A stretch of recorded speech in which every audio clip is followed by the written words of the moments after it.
It's one of those things where it's all very precarious. Oh, stop it. Yay, we're Oh, live. Hi, everybody. Yay. Specifically, people yay. watching this tomorrow during the day because you're reasonable. Absolutely. I gotta switch off from Wi-Fi to this, so I may be gone, but I'll come right back. All right. Hi, everybody. We're here while John does technological experiments. Welcome to the stream. We've got New Orleans Patriots fan John Hastings. New England. Also, It's New England. Did I freeze? hey, Baldy, how's it going? No, you're fine. Oh, well, wonderful stuff. We've transitioned seamlessly to Ethernet cable. Ooh, Boston Patriots fan John Nope, Hastings nope, that's here. not what it's called. It's a different. Clam chowder Patriots fan John It's what they Hastings. eat. I do. Yeah. I did for a long time, Baldy. I gotta tell you, it's so fun having a team that wins. And a team that wins that much is so fun. It's so much fun. I believe you. I wouldn't know, but Oh, I you could, believe you. well, you had Tampa Bay as your team. Yeah, they just won once, but Yeah, before that, and they didn't used to make it into the playoffs and why did they win just one? because they only just figured out that they needed to sign Tom Brady. That's the Yeah. problem. They That's should have right. signed him 10 years ago. That's what every team should have done. Indeed. Every team should just sign. You sent me the. Oh, is that what that was, David? I didn't look. I will bring that up. Wow, That's very David didn't nice. even say hi. He just jumped right in. Look at my trailer. Right here. Oh, I didn't see that. Sorry, David. Silly boy. I had an excellent day. I experimenting with writing in an enhanced manner. Allegedly. Allegedly, supposedly, it's very interesting. I have to tell you, it's I'm almost at 5 pages Nice. of stuff, and also I took your advice, which is I only used already thought of ideas. I didn't try and write my own. I just riffed off of them in a different way than I would have. Very observational. I was half thinking we could read them out, but I'm also half thinking that would be very embarrassing, and I already know that we'll probably end up watching a goddamn Watch Mojo video today anyway, so enough personal fucking embarrassment. I think you're great as well, David. I know that was directed as Chris, but I'm fucking taking it. I'm I taking the think you're great, compliment. David.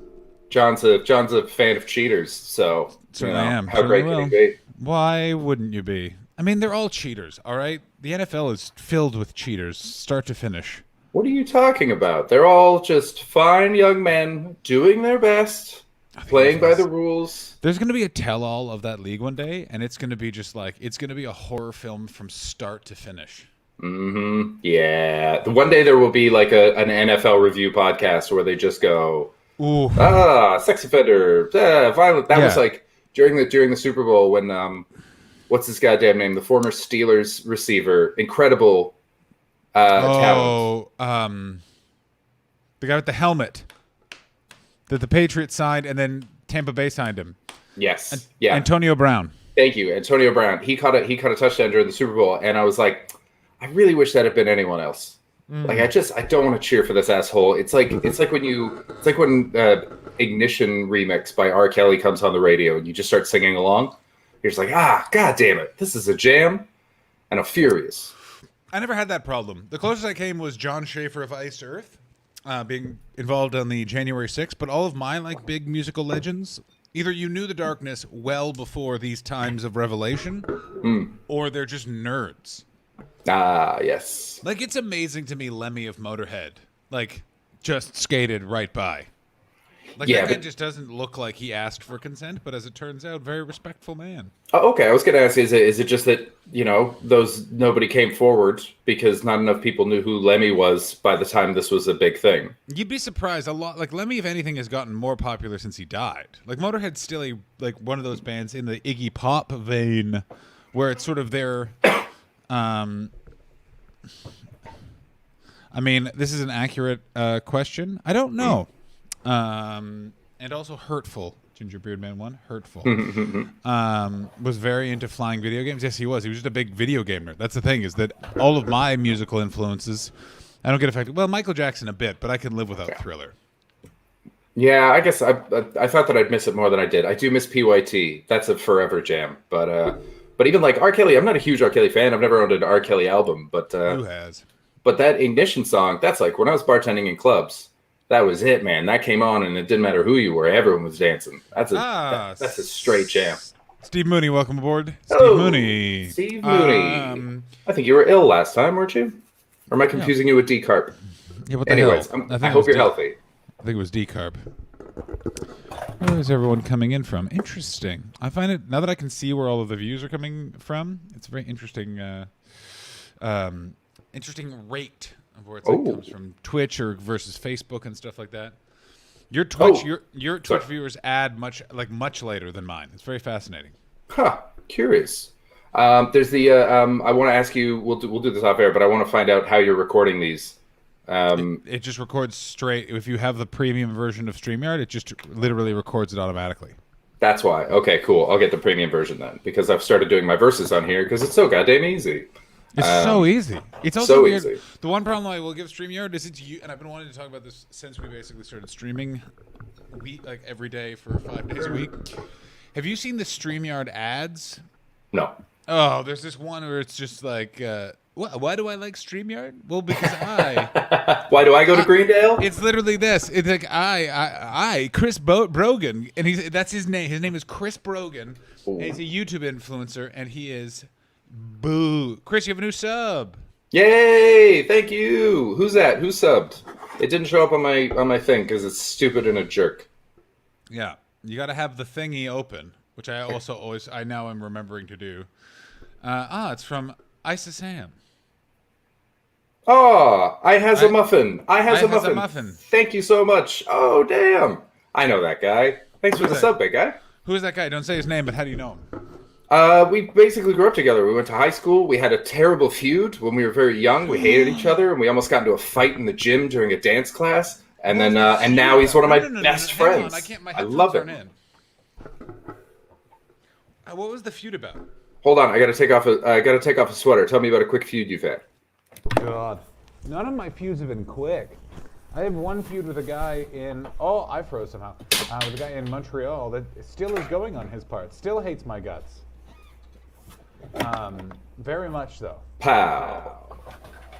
I was able to do that almost perfectly. Okay, so that makes no sense. It's called the remix to Ignition. There is actually an R. Kelly song called Ignition, but remix to Ignition is in no way, shape, or form a remix to the song Ignition. Except he says it's the remix to Ignition. Oh, I can hear you through your speaker. Can you? I can hear me, sorry, through your speaker. Hang on. Yeah, that's how it starts. It's the remix to Ignition, hot and fresh out the kitchen. You need the remix there to keep it there. Yeah, sort of. Thank you very much. How's that, David Hoare? Am I louder now? How do you feel? What do you feel? What do you say? Too loud? Check. Technical issues. Yeah, so my buddy and I, we hated each other in high school. High school. Ooh, that's a big feud. These feuds could last for a long time. They could do, but it got squashed. It was we just hated each other. I don't totally know. I think I didn't like him because he was mean to me, and he didn't like me because I was mean to him. So who knows where it started? But I feel like we were both right. And then at one point we got like nose to nose, like American movie style face to face pre-boxing match in a gym. And then the smallest guy in our class. Is that Mr. Mitchell? What's that? Yeah, Mr. Mitchell. He looked like Iggy from Under the Umbrella Tree. Wait, he's a teacher or he's a student? No. This is a student. We're not going to say his first name, obviously. Mr. Mitchell is how nice. Yeah, he broke us up, and it was like, I think if anyone slightly bigger had done it, then a fight might have ensued. But because he was so small, there was just nothing we can do. And not even short, just like rail skinny. And I don't even know how it got squashed. We just sort of started hanging out eventually. We had enough friends in common that it became cool. And now he's one of my favorite guys. I drink out of a mug with his face on it every morning that he gave me for Christmas. I've seen that mug. You've had that mug for years. Yeah, well, he's done it 4-5 years in a row now. And so I've got like 4 or 5 mugs with his face on them. Yeah, he's the best. I love that guy. All right, did you see this question? Please answer it. Did you then have a guitar solo off in front of the devil? I wish. He can actually play guitar. He's a really good guitarist. I would have lost and already been in hell. Yeah, and I wouldn't. I wouldn't even be Ghost Rider. I would just be. Weren't you already in your friends? Weren't you in your friend's band for a bit? I was supposed to be, and then I was learning too slow, and then I couldn't do the shows that he organized because I had gigs, and so it all fell away, and now I just own a bass. You play that bass? I like the bass. That was of all the instruments I've ever played, I always enjoyed the bass the most. Yeah, I love the bass. It's really fun. I've also been enjoying. I'm trying to learn like jazz guitar. I don't feel the need. I'm not interested in doing chords. I want to dance around the fretboard. I mean, yeah, but that's like one of those things where it's like I want to learn how to drive Tokyo Drift only, not even automatic. That's how I start. I just start pulling the e-brake in the middle of the street to get ready. Yeah. You just kill a multitude of people. I got to tell you what I'm really enjoying about the stream. And I knew today was going to be a good one. After yesterday, I was in a real tired, rotten, sore mood. But just Gingerbeard Man not dropping the ignition is a really enjoyable thing. Remix now in a different version of a musical recording produced by Remixing, but Remix to Ignition is not a different version of Ignition. I mean, does he say remix in the original? I don't know. I've never heard any of these songs, and because it's R. Kelly, I would bring it up right now, but we're not bringing it up. Like, we can bring it up verbally. Yeah. But you understand. Yeah, absolutely. But I don't think, I mean, if he said it's the remix to Ignition in the initial Ignition, then you know what? That's a big move. I don't think I've ever heard the song Ignition. I don't think it exists. Or is there a song? I've never heard the Ignition. There's a song called Ignition, and then there's a song called Remix to Ignition. Or, just to clarify now, does R. Kelly have just a song called Remix to Ignition? And I know what you're thinking, and this has been brought up. I mean, mislabeling a remix song is still at least the least of R. Kelly's crimes, coming in from Baldy3, who, once again, has the best of all the emotes. Look at that, right there, just Benton Fraser. I mean, I feel like I kind of want to put that song on. Also, I want you all to know, I ended up watching the full movie Double Dragon last night. Oh, damn. It's really bad, but really weird and good at the same time. Like, it's on YouTube for free. We will do a watch along when there's a mega stream for that, because it is so fucking bad, but so good at the same time, in that it has so many 90s fun in-jokes. Okay. And like, they really think Scott Wolf is going to be a big star. There's like so much weird, like, we don't have the money for computer effects, so we're going to do this instead. I'm weirdly not Troll 2 or The Room. I don't like. I'm a snob in all cases of the arts, and when it especially comes to bad movies, like I like No Holds Barred. Now that's a bad movie. Which we're gonna watch. Well, Paul Bjorn has to stop having a job. Yeah, stupid busy idiot. Yeah, it's very rude of him. It's fun getting updates on his job in the kitchen in the morning. How's it going? He's like, it's all falling apart. Yeah, all right. Well, good luck with that, big guy. Oh yeah. Well, it's very funny because he works enough in and not in television, in that weird way of it's sort of like his bread and butter is that gig, but it's always very funny hearing the industry, like the not performance side of television, because you're like, oh, it's all just madness, isn't it? Yeah, everyone's faking it. It's very encouraging. Yeah, walk in with confidence, man. The thing to remember about show business, which I forget all the time,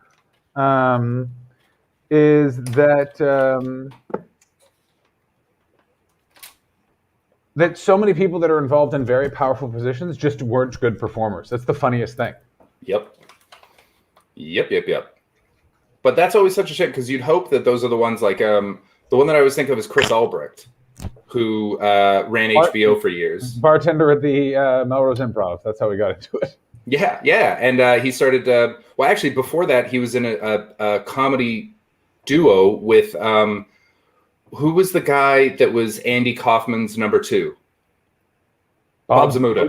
Bob Zamuda and Chris Albrecht were in a comedy double act. Albrecht realized that he wasn't funny, and so just stepped away and started working at the Improv. And then Bud Freeman got him to manage there, and then he moved over to HBO from there. Yeah, he made all of the Evening at the Improvs. That's how we got into television. Oh, I didn't know that. But like, what they don't say is that like he then rolled that money and like owned a bunch of clubs. Like, he was just clearly like a very good business acumen guy.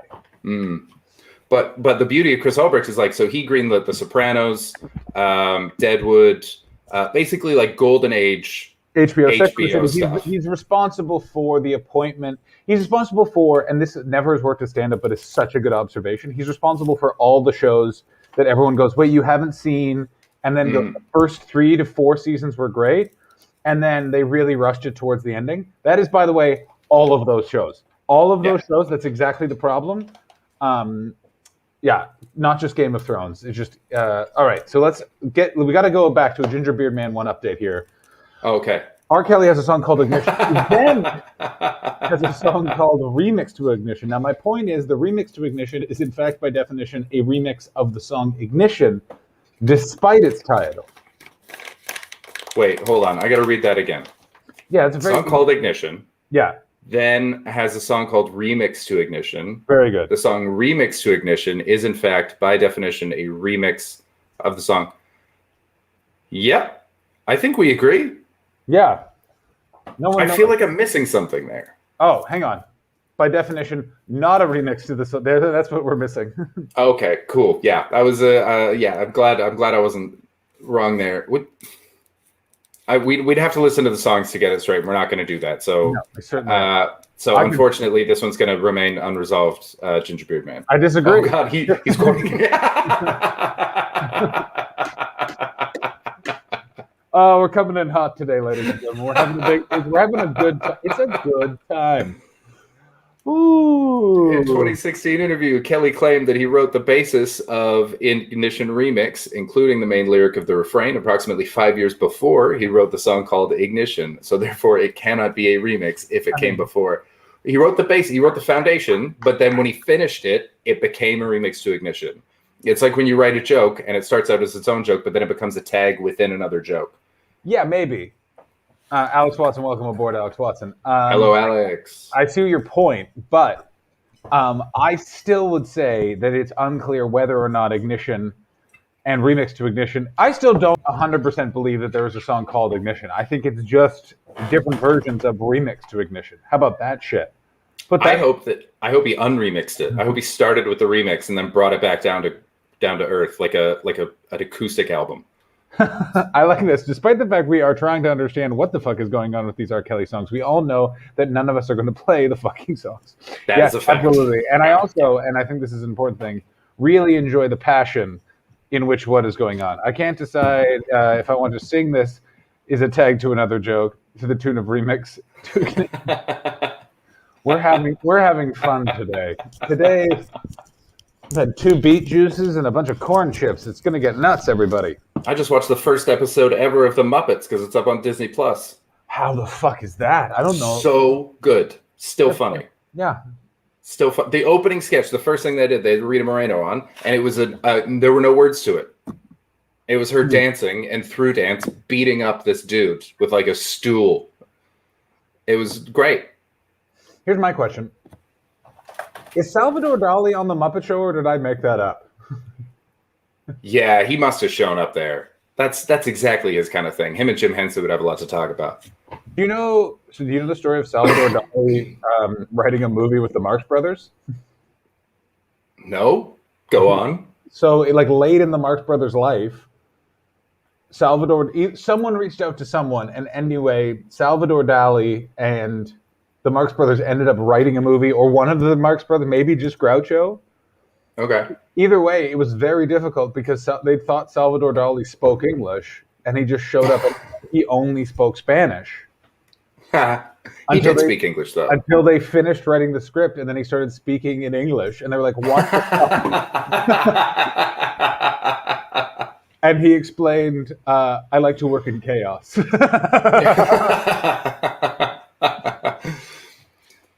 His was the first art that I ever went, oh, what is that when I was a kid? I'm literally, there's a portrait of Salvador Dali on my refrigerator. I love him he's a very rare thing in that you do not get, and it was one of my favorite weird things of show business, which you don't get anymore. It's just talk show host guests that are just talk show host guests, basically. Like, basically, Salvador Dali at a certain point just went on weird talk shows in the 70s and just said nonsense. For example, or on The Tonight Show, and I absolutely love this, was asked, who's the greatest artist? And he went, now, Dali. I was listening to and I can't remember which one, but he said while he was on a podcast, he said, "My dad saved Salvador Dali from drowning." And the podcast was like, "Jesus, what happened?" He's like, so apparently there was this party going on in Soho in New York, and Dali was walking around in a scuba suit, like an old metal scuba suit, around the thing, and there was some around the party, and there was some water in the helmet, and he started drowning within the scuba suit. And so this guy's dad knocked him over, pulled the helmet off, and saved Salvador Dali's life. But only he could drown in the middle of a city. Coming in from Ginger Bear Man in fun news, Illinois passed some really nice crime justice police reform, including becoming the first state to commit to eliminating cash bail. I've been having fun trolling bootlickers on Facebook over it. Well, that's wonderful. What are they going to do instead of bail? Are they going to go to the Canadian system of sureties? I have no idea. That'll be an interesting story. I'll have to read that. There was other good cop news coming out of Colorado where they started calling mental health professionals instead of cops to mental health related problems. I mean, that's it's so crazy, by the way, that that's a new idea. Like it was one of those things where I remember hearing about it in June, and it was like one of those things where it's like, why is that only a thing I'm hearing now? Like that makes all this sense, especially in Canada where it's like you can't fucking throw a stone without hitting a social worker. He said completely one social worker, and that's probably not true. Go ahead. Well, so I mean, in Vancouver, they just emptied out the asylums, and now they're all homeless people. They didn't give them any care. They just sent them out. Oh yeah, East Hastings is fucking nanas, everybody. It's crazy. But they did but it worked. It absolutely worked to the point where even cops, like the police chief, is like, "This is the greatest program. We're saving so much time. No arrests, 0 arrests on all the calls, but everything was dealt with. No injuries." It's almost like if you look at a problem and then solve it in a way that makes sense, it works out. It was crazy. I mean, don't go pulling at those threads, or you're going to start looking into the economy. Ginger Beard Man's got a long quote there. A judge can detain an individual if they're charged with felonies such as murder or domestic battery. However, those who aren't deemed a threat to the community won't be required to obtain cash to be released from jail prior to trial. Oh, interesting. So there's going to be... Watch what's going to happen with that is at some point there's going to be some sort of weird, like, this guy didn't even pay cash for bail, and then he went out and fucked a bunch of sheep. Like, they'll do that sort of weird thing. But the thing was, like, so it happened one time, and this program happens 100 times a day across the state, statistically speaking, so it doesn't happen. There was one fucked up situation, but we live in that world. It's very fucking scary. That was there's David also posted a thing further up that I'd seen, just back to Dali. His mustache is still intact. What are you talking about? Just Salvador Dali's mustache is still intact. Like the rest of him is not, but his mustache is still going strong. He actually like had it like shaved, like he cut it here and here, and then like glued it on something and was like, preserve it. I hope it's on his tombstone. I wonder. It's weird because he died. I've never been in life aware of Salvador Dali. Sorry, what? Like in my life, I've not been aware that Salvador Dali has been alive at the same time. He was dead in 2000. He was dead in 1989, so I was like 4. Yeah. He is never on Muppet Show, but Dali was referenced in a scene in the 1975 pilot, and I can't believe this is a thing. The Muppet Show: Sex and Violence. The clocks on the wall of the main production showroom show the times in various cities. In one scene, in another scene, the clocks have changed to Cubist Picasso clocks, a melting Dali clock, and a blank anonymous clock. I mean, what the fuck is the 1975 pilot, The Muppet Show: Sex and Violence? What the fuck is this? Jim Henson had a very specific idea, and they reined him in. Although, I mean, Rita Moreno's dancing around sexy and beating the hell out of this guy in the opening thing. So there is still a lot of sex and violence going on. It is, by the way, when you live in Los Angeles and you drive by Henson Productions, it is one of the few places where you're like, oh, it's cool to live in the same city as that. Like, it's literally looks. I think it's Charlie Chaplin's old studio. Also, The Muppet Show: Sex and Violence sounds fucking bananas. Yeah. It is a half-hour variety special. The Muppets parody the proliferation of sex and violence on TV, with Nigel, Sam the Eagle, and hippie guitarist Floyd preparing for a pageant based on the 7 deadly sins, with Muppets representing the sins envy, anger, gluttony, vanity, lust, avarice, and sloth. They went real high concept before they broke it down to variety show with like your grandfather's jokes. There's so many 9, 10, 11, 12. There's 12 sketches on this half-hour pilot. This is insane. Oh, man. It is an extra on the Muppet Show Season 1 box set. Fucking fascinating. I wonder if that's on Disney Plus. I hope so. Oh my God, this seems like madness. I mean, we get DCMA'd so fucking quickly. I will say this, but the best Christmas special that never is brought up is the Muppets Fraggle Rock Christmas special. Welcome, yes. Lead it, Helene. It's fucking wonderful. It's wonderful stuff. I think it's the best of all Christmas specials, especially the Jingle Bell Rock portion. In fact, that's the best part of anything. It's one of my favorite things. Sing me Jingle Bell Rock right now. Jingle bell, jingle bell, jingle bell rock. Jingle all ba ba ba. I don't. Those are all the words I know. No one does. No one knows the words. What else is going on? What else did you do today? Oh, you saw that Boris released the things? We didn't talk about this yesterday. Yeah, loose guidelines. Technically a plan. So, but yeah, like so there's going to be no restrictions come June 21st. You guys will be free and clear. We'll see. I mean, luckily, he said one thing that I like is that he said, "I'm not sticking to dates, I'm sticking to data," which thank God. But as a loose date, he said March 21st, you can meet up with a friend in the park again, and some sports are going to come back by March 29th, and there'll be like 6 people sitting, and then hopefully by June 21st, free for all, we're all people again. But that's sort of the loose. We'll see. Are you going to try and do shows before you fucking get out of there? I'm going to get out of here as soon as I can. I'd rather just go. Because I don't trust that it won't all lock down again. If I thought that they really would get it together, hell yeah, that'd be a great summer. But I do not. Yeah, so you're heading to Fan City come. Oh yeah.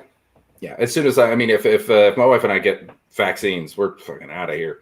But also the idea that I got a bunch of emails from promoters today being like, "We're booking."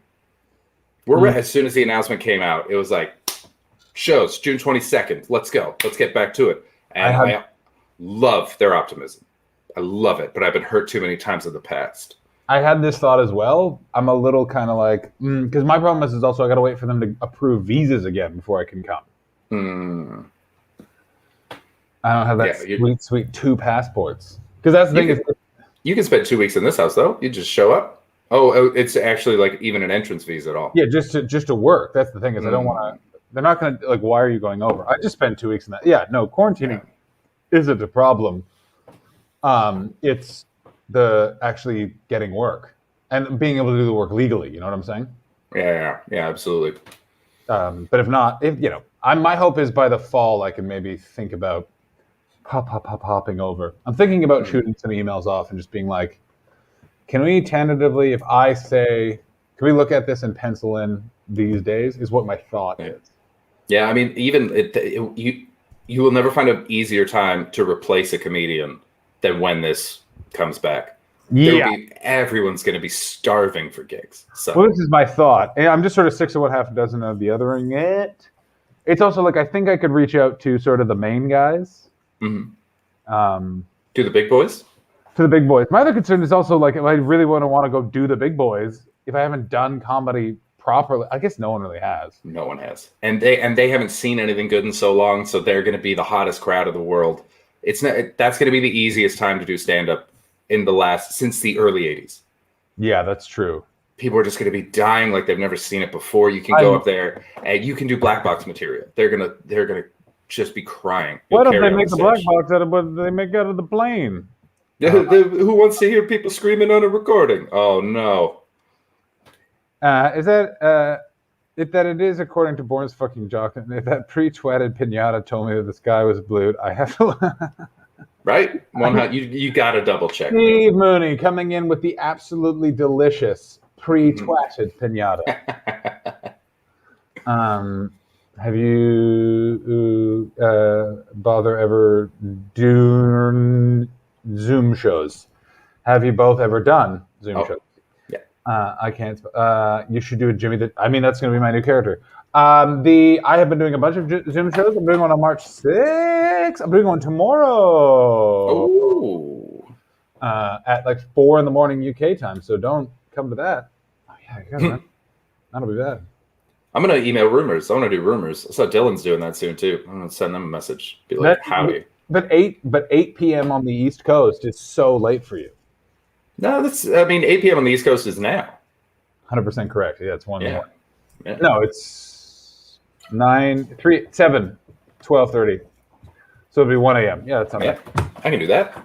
I'll dip out of here. We'll take the whole crowd over to the show. You guys can hackle me, and then we'll come back onto the Twitch stream at the end of my set. I mean, yes, and I will have actually another show on next Thursday for the wrestling fans that we haven't announced yet, but there will be a link to that to see me and possibly Colt Cabana watching bad clips and doing comedy to pro wrestling. It's going to be wonderful. Is that with Liz Mealy? I am doing a show with Liz Mealy on March the 6th. She's doing verses as well with Carmen Lynch. What podcast is that, Leedy? With his sidekick, Custodian Chris. Johnny the Janitor and Custodian Chris. Imagine the image of that image on top of the first time you ever took acid. Freaked me out for about 2 hours. Wait, what? What did Wandering Joy say? We got to scroll back here. I think most people make it through the way. Oh, they're just having a conversation. Oh, yeah. Okay, yeah. Yeah, that's fair. I get that. Although it's like, then you just wonder, am I looking at a normal painting? I bet this is a beautiful painting of a bunch of clocks in a desert, normal-sized ants. Yeah. I want the world to come back now, and also I'm like, oh God, we get to all, because so many people, and I'm speaking about there's going to be that weird gap time for everything to settle again, and where I think we're both in that really annoying thing where we're not going to be out of the gate. We'll be sort of like a little whiles after, and it's just going to be annoying to sit on our hands and be like, no, but can I do? I want to do comedy. Please. Yeah, I'm just going to run independent shows, and I'm going to promote them because I think people will be looking for things to do. I think it'll be the easiest time to promote one-nighters as well, because people are like, let's see shows. And so if I can just get people out, if I can't get booked anywhere, I don't care. I'm just going to put stuff on. In Vancouver? Vancouver. Yeah, if I'm in Vancouver when it opens up, then Vancouver. Wherever I am when it opens up. I mean, that's what I'm doing it. David Hoare is making the great point that I don't know any of them, Leedy, but it sounds all right. The UK, apparently, according to David Hoare, is going to be violent first night. I think just people are going to have sex is what I think is going to happen. I think people are going to orgy in the street, my friend. It's going to be both because we're no longer socialized. We don't know how to react properly to things. I haven't been bumped into in the street in a year. I don't know how I'm going to take it when a guy drops a shoulder on me. See, I went to Canada for 4 months, so I was in a pretty open country. Like, I was in a country where everything was open except you put a mask inside and you socially distance. But, like, you were meeting in the park all the time. You were doing stand-up comedy in buildings, shit like that. Like, no, I haven't had that. So it's like I've got a year. The whole UK has a year of pent-up aggression, and we're not used to dealing with it anymore. So it's going to be both. There's going to be a lot of high school fingering in the street situations, but like 40-year-olds. Do you think there's going to be a baby boom? I don't think so. I think there's going to be a divorce boom. Yeah. Or it fucking is. Like, it's one of those things where I think there's going to be that. I think there's going to be a lot of change of careers. I think there's going to be a lot of people giving up on, for example, the stand-up comedy. Well, speaking of divorce. Hey. GOWTF, what's going on? Yes. I'll tell you what I am excited for is if there isn't an Edinburgh Fringe Festival, I can go and do Mushrooms in the Woods this summer in Canada. Nice. I mean, would you want to do Edinburgh this year, though? If you haven't done stand-up in ages and you don't have a show ready and it costs so much money just to fly over, let alone all the costs of the festival, wouldn't you want to take a year off? I mean, I absolutely would still just go and do a work in progress. Who the fuck do you think you're talking to? But there are other places you can do shows. Yeah, but not every day. What an insane expense. Yeah, but it's also, will it be that expensive? Like, it's one of those things where if they are actually going to charge all the fees, no, I don't need to be in your fucking program. How about that? Like, but they will, and rent will be through the roof as well because Scottish people haven't been making any money. I know, so they're still going to be charging. Edinburgh is going to be a very fascinating one because I'm wondering also what venues make it. Like, God, do I fucking hope the Monkey Barrel lasts. Oh Jesus, man. Whatever we can do to help. If anyone can help the Monkey Barrel, help the Monkey Barrel. They're what we want a comedy club to be. They're beautiful. Don't let Tom Tuck hear you, Chris. Tuck understands. Steve Mooney, have a great time, Steve Mooney. Take care, buddy. Good to see you. Thanks for popping in, everyone. Yeah, year-round shit cunts. Oh no, that thing. Yes, Monkey. He is pro Monkey Barrel. Yes, we know that. Yeah, he should be. We know that. Yeah, I love it. I'm not like if it happened this year, I definitely wouldn't go. I can't. I saw someone, Jordan Brooks tweeted, "Cancel the Fringe," and it's like, they don't have to cancel. Just cancel your plans to do the Fringe. Just decide within yourself. But not people won't. This is the problem. Like this is the thing. With fucking comedians are fucking rats. And by the way, I'm a number one, which is they will look at that as like if people are there, it's less competition, but they won't consider it's less audience. Because by the way, the majority of the Fringe audience is Scottish. They can suck my butt with all those statistics. I'm around enough of those audiences. They're fucking jocks for the most part. Yours are. Mine are mostly English. Mine are, yeah. Oh God, do I get fucking old? I get old people, Scottish people, and posh people, and then punk rockers. But I really like that my audience has shifted away from the douchebags that I used to have to always. Only comedian on a first name basis with the security at the Pleasance Courtyard. Yeah, no, mine are a lot of hipsters, people who wish they were hipsters, and that's most of it. And then like middle-aged couples. Who are just like charmed. I don't know what their deal is, but yeah, I get almost no Scottish audiences. No. They're not interested in what I'm selling. How weird that would be. I love a little Scottish person. Yeah, they're great. It's not like I'm turning them away at the door, making them pronounce quinoa. Just see what happens. Fucking, I don't know how to do a Scottish accent, but here's what I do know. But you're right. If they say fucking before it, then they pronounced it wrong, and they got to get out. Writing today, I kept just reliving various. What you got to fucking say, Baldy? What do you fucking got to say? I get it. You make it up.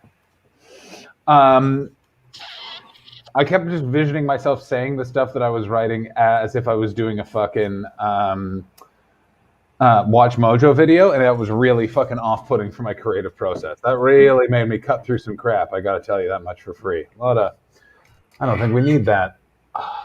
That's a really nice metric to have in the back of your mind. Keep you honest. Is it? I'm really glad, by the way, that we've been able to kill almost 40 minutes and we aren't watching one of those videos. Now, here's the question. Do I go stand by the window and we make this one a long one, or do we just go for 90 minutes? Or do I go stand by the window and then we only do 90 minutes? It's really up to Hope. I say you go stand by the window and then we ride it out. I'm for not doing a Watch Mojo this time. I think we let it sit for a little while. We give it a bit of space. Yeah. Either way window. I mean, Alex Watson is the moderator coming in with voice of reason. I told you I brought up my weed smoking with my therapist just to get a medical opinion. Oh no, you didn't say that. What'd they say? Well, I can say he's a he. He was just like, well, like what's the what have you formed habits? Ooh, yes. Also, what? Yes. We can watch Steven Seagal he sent me a Steven Seagal karate demonstration video. Baldy, excellent. That's on Twitch, right? You whispered that to me on Twitch. Oh, we have to watch David's film trailer as well. That's what that is. I have it still loaded up on Discord. Can you Baldy? Can you toss it to me any other way? Just because Discord's just annoying to open on my pooter, and I want to line it up. If you just whisper it to me on Twitch, that would be excellent. I think you're pretty good looking. So yeah, I talked to him about it, and he was like, "Well, if it's just sort of you whisper, I whispered, someone did whisper to me." Thank you, Alex. Good. All right, let's get fucking situated here. All right, come on now, we're getting it. All right, yeah, this is it. I will say the front page of Twitch is a disaster. It's pretty chaotic, man. It took me a while to figure out where to look and why. I know. And I don't like that it automatically plays with sound. That really bothers me. 100%. Yeah, what is this, 2011, and I'm on a GeoCities website? Oh, this is good.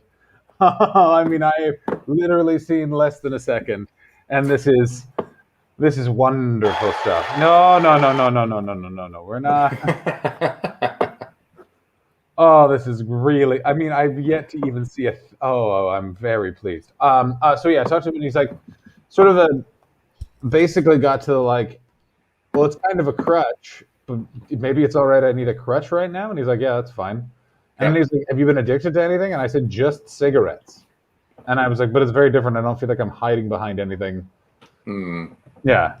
That's great. I mean, if you can have a therapist, okay, you're weed smoking, that's got to cut your anxiety in half immediately when you're high, right? A doctor, a mind doctor told me this was fine. Yeah, he's clearly, by the way, it's one of those things where I know it's underlined in his notebook of like, ask again in 3 weeks. You know what I'm saying? But he Jack Donaghy'd you. Don't tell him what to do. Let him make his own mistakes. Thank you for reminding me. Thank you for that sub, Alex Watson. I watched that stream for a long ass time. I got to tell you, I enjoy sometimes when we raid, because then in my post Twitch time, when I'm just like, you go and watch basketball videos, but it's basically bedtime. But I'm fucking wiped after this thing. Yeah, no, me too. I mean, I watched Jordan for, I think I watched Jordan for like 20 minutes or something last night. I watched Nardwuar for a while. I also like Nardwuar. I don't like how far away from me he is from the camera, but I also love it. And he talked about Lou Reed a lot. It was wonderful. Nice. Yeah, yesterday he did, or actually this afternoon I was watching him, and he's just viral, just like old vault stuff, not viral stuff, but vault stuff. And it was him interviewing Megan Thee Stallion, and she's clearly off-put by him. Who's Megan Thee Stallion? Megan Thee Stallion, the Beyonce's understudy. She's one of the biggest pop acts in the world right now. Fair enough. As I've said to so many people, if they're not in Black Flag, like, oh. Well, that was Cardi B, but yeah, I'm sure she's involved. She's in WAP. Yeah. Yeah, like pop songs have to be pretty poppy and also involve Cardi B, who I will never not think is the best at social media ever. Yeah, she is incredible at it. And that WAP song is still hilarious. Oh, fucking I'm so good. mad that people were mad about it. It's so funny. You don't fucking think that was on, like, you don't fucking think the street hustler had figured out how to hustle all of you fucks. It's like in the same way that it's like, oh my God, Richard Pryor, he's such a good storyteller. Oh, the son of a pimp and a madam. The son of hustlers isn't really good at being a hustler. Yeah. Oh, what? He put the N-word in the name of his title? It's almost like he knew people would have to mention that in opinion pieces all over the country. It would be free advertising. Yeah. Wow. Amazing. Also, still, what is your whole, like? What in your opinion is the stand? We will get to the Steven Seagal thing.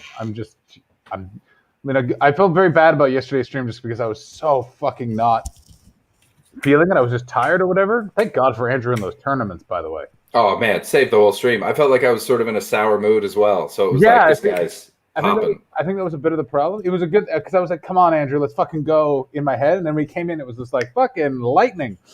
Have a Madonna fill. We should have Madonna fill. Modafinil. Abadanza. Who's your big three of stand-up comedy in your head? Mine is Pryor, Carlin, Rivers. That's the three that I think all stand-up comedy is based off of, is those three, with Rivers getting literally no credit and George Carlin getting too much credit and Richard Pryor getting exactly the right amount of credit. If we're doing like influential comics, it would go Mort Saul, Richard Pryor, and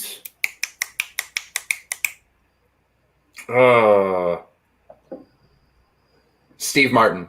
Steve Martin, really? Steve Martin, yeah, because he was the one that allowed comedy to undermine itself and be self-referential. Yeah. He was the one that made like it was at the same time as Saturday Night Live where it became self-referential about media. But between those three, and I mean, you hesitate to say, I mean, Cosby style-wise, you kind of can't undercut, you can't discount his influence. I mean, Alex Watson brings up a great point. I would say he's fourth. I would say because he's in the Pryor vein, in that basically above Pryor is Bruce, Lenny Bruce, but let's fucking be honest. Lenny Bruce is a great story. What's everyone's favorite Lenny Bruce joke? Is it the time he read all his court transcripts or the time he just did heroin? Is it that? Which one? No, that's unfair. He had great bits. Name them for me. Oh, by the way, when he's talking about Vegas, and he's talking about, and this is one of the things he had to read out in court. This is famously the joke that a lawyer read out and no one laughed. The prosecutor read out the words to it, and then and he's like, "Judge, do you mind? He's delivering my material wrong." And so then the judge let Lenny Bruce do it, and he did it with his pacing and his inflections, and killed in the courtroom. But yeah, it was about like the balance between what's okay to show and what isn't. And it was like, you can't say this. I can't say tits, but they can have tatas and neon boobs in Vegas, but in a joke. But that was the idea. You can't. That's a great bit. That was a great bit. But you can go to Las Vegas and play craps, which then George Carlin also had a version of, and then George Carlin got kicked out of. I mean, Club. But Dangerfield is just a evolution of Joan Rivers. And he came in too late as well. Yeah, he came in like he was sort of the open micer after that generation. Because the thing is to remember is the people doing New York open mics where they passed the hat. Joan Rivers and like George Carlin and Richard Pryor were all contemporaries. They all like remember each other and stuff like that. Like, which is so fucking weird to think. Like, there's a photo of Lenny Bruce handcuffed to George Carlin. Yeah, George Carlin just wanted to get arrested.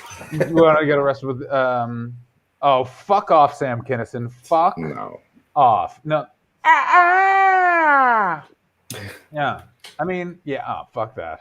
Incredible stagecraft, but I can't listen to any of his material. It drives me insane. It's just not very well done.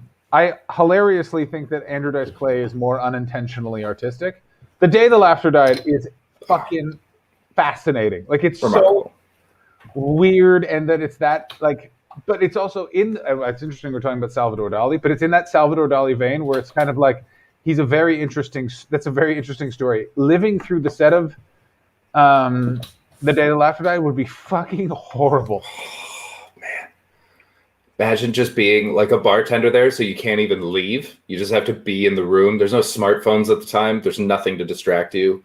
You just have to watch Dice die for 2 hours. For 2 nights. I think it's way more than 2 hours, too. Oh, I thought it was just one night, and he did it. It was at Dangerfields, right? No, they edited it. It's like more than, it's like so he's playing Madison Square Garden. I think it's more than one night. He's playing Madison Square Garden and then walks over and does that. Like, it's the same night he's played Madison Square Garden. No wonder he's so fearless. He's just like, I don't need your laughs. I just killed in a stadium, the stadium, the modern Coliseum. So let's go over to Dangerfields and ruin everyone's night. The question is, which monkhouse? My first thought was Roger, but he means Bob. That's why I laughed. Fun fact about Roger Monkhouse, not his real name, which always haunts me for the rest of my life. So he just took on a famous last name in comedy? Yeah, think about it all the time. Jesus Christ. Andy wears shorts on stage? This guy makes a lot of crazy decisions. God, I have one rule when it comes to comedy is I don't want to see your fucking knees. Yeah. David Cross is the only one I let get away with it. I don't even know about that. Strobo Hobo.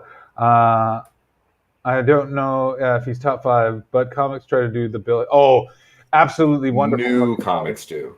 But great point. Bill Hicks is. I also find that Bill Hicks is another one that he's very much like Lenny Bruce. But I find Bill Hicks actually very funny. He's much more of a story than he is remembered for his act. And like, for me, I think Sane Man is his best. He's the most interesting thing he did. I mean, sorry if this is getting way too inside baseball, everybody. But I fucking love it because it's observational for an hour, and then he stops and does the beginnings of that new hour. But like, they're the best. I think like the flag burning bit, I think is the best version of a stand-up doing a rant. Yeah. Yeah, he does the freedom to burn the fucking flag. And that, as my friend Jimmy Pineapple says, is the whole fucking story. Oh, that fucking special is wonderful. Oh, I love his jaywalking bit that ties into the LA riots. Oh, great. Is remarkable. I used to listen to that like on repeat when I worked at the HMV in Cork. We used to put it on in the just in the stockroom all the time. We'd listen to that album. That's so funny. Rioters armed pitchforks, guns, knives, crossing the street. Every one of these LA idiots. Oh. Yes, we can. I can explain that. I also think that his Oxford, the shock and awe, which is when he's at the height of his powers in England, and it's all about Desert Storm. Me and Saddam, baby, yeah. I just want to see George Bush's head cut off and kicked down the street like a soccer ball. I agree with Saddam, man. Yeah. Iraq has the third largest army in the world. Yeah, but after the first two, it drops off pretty big. Oh God, the Hare Krishnas are the fourth biggest army in the world, and they've already got our airports. So. Yeah. Just that. Also, the snooker bit, which is the best North American doing a snooker bit ever. Yeah, it takes 8 hours. Yeah, because that old man keeps taking the balls. Leave them there. Oh, fuck. Bill Hicks, man. Yeah, Bill Hicks is definitely... He's an interesting one, too, because he's not an influence in North America the way he is in Britain. Like, you see people go through a fucking turtleneck phase. Yeah. Yeah, and the screaming and and they missed the same thing about Hicks that they do with Jeffries and with all these comics they did with Louis when he blew up, where it's like, oh, he says all these terrible things or he's angry and that's what's funny, and it's like, no, you're missing he's the heart and the angles and the brilliance and the vulnerability. True. And so all they do is just yell cunt and scream into a microphone and put it in their mouth like they're in a punk band. Yeah, I enjoyed my fun joke about Louis C.K. We're in the middle of all that, where I just snuck in and went, and his treatment of women. And then I was like, oh, I'm a bit stoned. I better go back and point out that was a joke and not a good one. Norm Macdonald. I mean, one of the best of all time. Please tell us if this is getting too wanky. I know comedians talking about comedy can be, but I find this is fun. Yeah. Norm Macdonald is spectacular. Very, very good. Supposedly didn't start doing stand-up until he had 2 hours. Also, I know someone who was gambling with him once, and he, at the airport, hang on. Bless you. That was COVID. Apparently at the it's good that you got it out of your system. Lost $50,000 at the airport. Fred was buying a hot dog, turned around, and he was like, can you buy me a hot dog? He's like, well, why? And he's like, I just lost it all. I just lost it all. Lost more. He lost his fortune more than once. Yeah. And people keep bringing it back because he's so funny. I mean, watching David Letterman talk to him and say, like, I'm not alone in this. We all think you have it. You're the one. Yeah. And Norm just can't take it seriously. He just can't do that extra professional thing. He also doesn't care. He's also a weirdo. Like, here's the thing with Norm Macdonald. He's from Ottawa. Yeah. He is, like, it's the weirdest thing of, I get it because I'm like, oh, he's just a weird kook from Ottawa. Like, he even has the Ottawa Valley accent. They're like, He leans on that pretty heavy, though. Yeah. Oh, you old jerk. Oh, you're an old hunk of coal. Cheese sandwich. Oh, my God. Yeah, he does love a live tweet. Yeah. I love watching it when he just calls it, though, because he'll just call a whole PGA Tour. Sit there and be like, this guy's going to win by this guy's going to win by this. And then he just retweets himself at the end. It's like, yep, absolutely correct. I don't know how you lost so much money. You're really good at this. Also, he's definitely someone that, like, when I talk about quitting smoking, it's his body is that 100% I don't want. That thin, you're like, oh, there's a thin layer of liquid underneath his skin, isn't there? Like, he just looks gnarly, brother. Ugh. No, thank you. But yeah, his album, Me Doing Stand-Up, is one of my, it's in my top 5 all time. I think it's absolutely perfect. Yeah, I'd take her into a shed and do it. Here's the weird thing. Do that thing that makes me feel like God.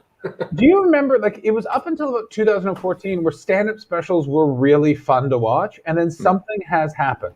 I'm not alone in this, right? Where the way they shoot them isn't as enjoyable to watch as it used to be. Also, they're not as good. You have to sift through garbage to find a really good one that you haven't heard of before. That's what it feels like. Yeah. Although Brian Regan's is pretty fucking wonderful. On the Rocks, I haven't watched it yet. He has a bit about OCD. I'd love to hear what you think about it because he has a bit about OCD that's wonderful. Like he's also just very good. Yeah, he's remarkable. I mean, I watched him in Montreal a few years back, and the mic stopped, and he was in a huge theater, and the way he dealt with it, without breaking rhythm, without doing anything, and keeping everyone in this huge theater involved, And then the mic came back and he switched and went straight back in. I was like, oh, that's how you deal with that. I've seen 1,000 comics fluff this shit. And it's like, this is what it is to be a professional comedian. He is also the one that everybody says is the funniest comedian. He's very good. Yeah. Every comedian says he's the funniest one. My name is no. Oh, hey, we got a troll. Should we kick this dude out? Yeah, you can. I can't. I don't know how to do it. Oh. I think he's on yours. He's not on mine. All right. Where is it? I can. Oh, he is on mine. Sorry, I got him. He's on yours or mine? He's on mine. I just saw. All right. How do I? What does it mean to time out a user? What does that do? You can just be gone for a long time. You can just click how long they're gone for. Cool. Let's say 1 day, and then see what happens tomorrow. Yeah, that's fine. That's fine. Bye. I want to point out I'm betrayed that Baldy is in Chris's stream and not mine, Baldy, you rat bastard. Yeah. Who's got Scottish fans now? Mm-hmm. Yes, you do. If you time out for 10 minutes, they usually leave.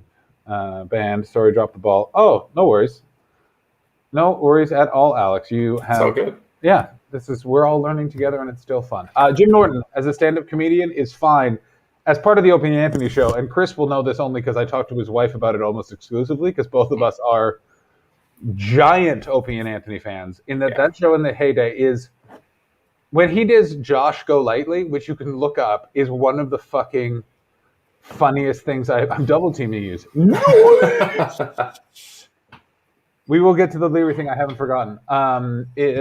Question is, do I have a whiskey? No, I don't think so. I haven't actually eaten much all day, and I feel like that could be bad. I mean, the Josh Go Lightly thing is one of the fucking funniest things I've ever heard in my entire life. The huggable, kissable boy response is fucking insane. Like, it is... the funny, I would listen to that entire show every day. I would steal it off the internet. Wow. Because in the UK, it would be posted around 4, so you'd be going out to do shows. So you're on the tube for half an hour, wandering around from gig to gig to gig, and then you take the night bus home, because after the first year of living in London, I couldn't fucking take the fucking tube. Fair enough. Just night tube coming from central London. Oh boy. Ooh. The only time it wasn't crowded is the only time twice going into Holborn Station, it's not been crowded. I then ran into ex-girlfriends. Just an absolute, one of them was so fucking so not the time to run into them too. Do you know what I mean? Mm-hmm. Yeah. Yeah. Late at night, one of you is drunk and the other one's not as drunk. So there's an overreaction. No, that's you're going in a much different direction, which is the one of you is having a much better time with the breakup. You don't maybe someone's ducking someone's calls, and then you're just there together now, getting to have the fucking conversation one of you did not want to have. Oh, happy fucking day. I feel like you were absolutely the one ducking the calls. I mean, I am not going to confirm. No, should we go to the private chat? Yes, please. Yes. Because I know at least one of the women you're talking about, and I feel like there's no way you were the one making those calls on that one. I wonder which one. I think I know which one you're thinking it is. This is definitely private chat. Yeah. All right, let's go to private chat, by the way, so fun. Such a great addition. Sorry, everybody. Yeah, that's what I was thinking of. Yeah.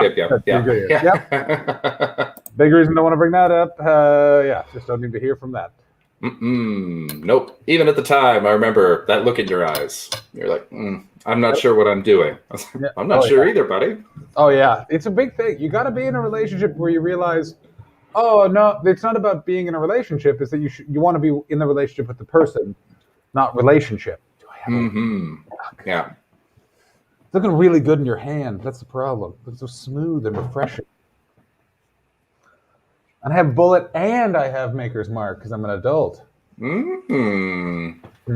Very nice. I've still got tons of this Jim Beam going, so it's fine. It'll do. I'll get something nice come springtime.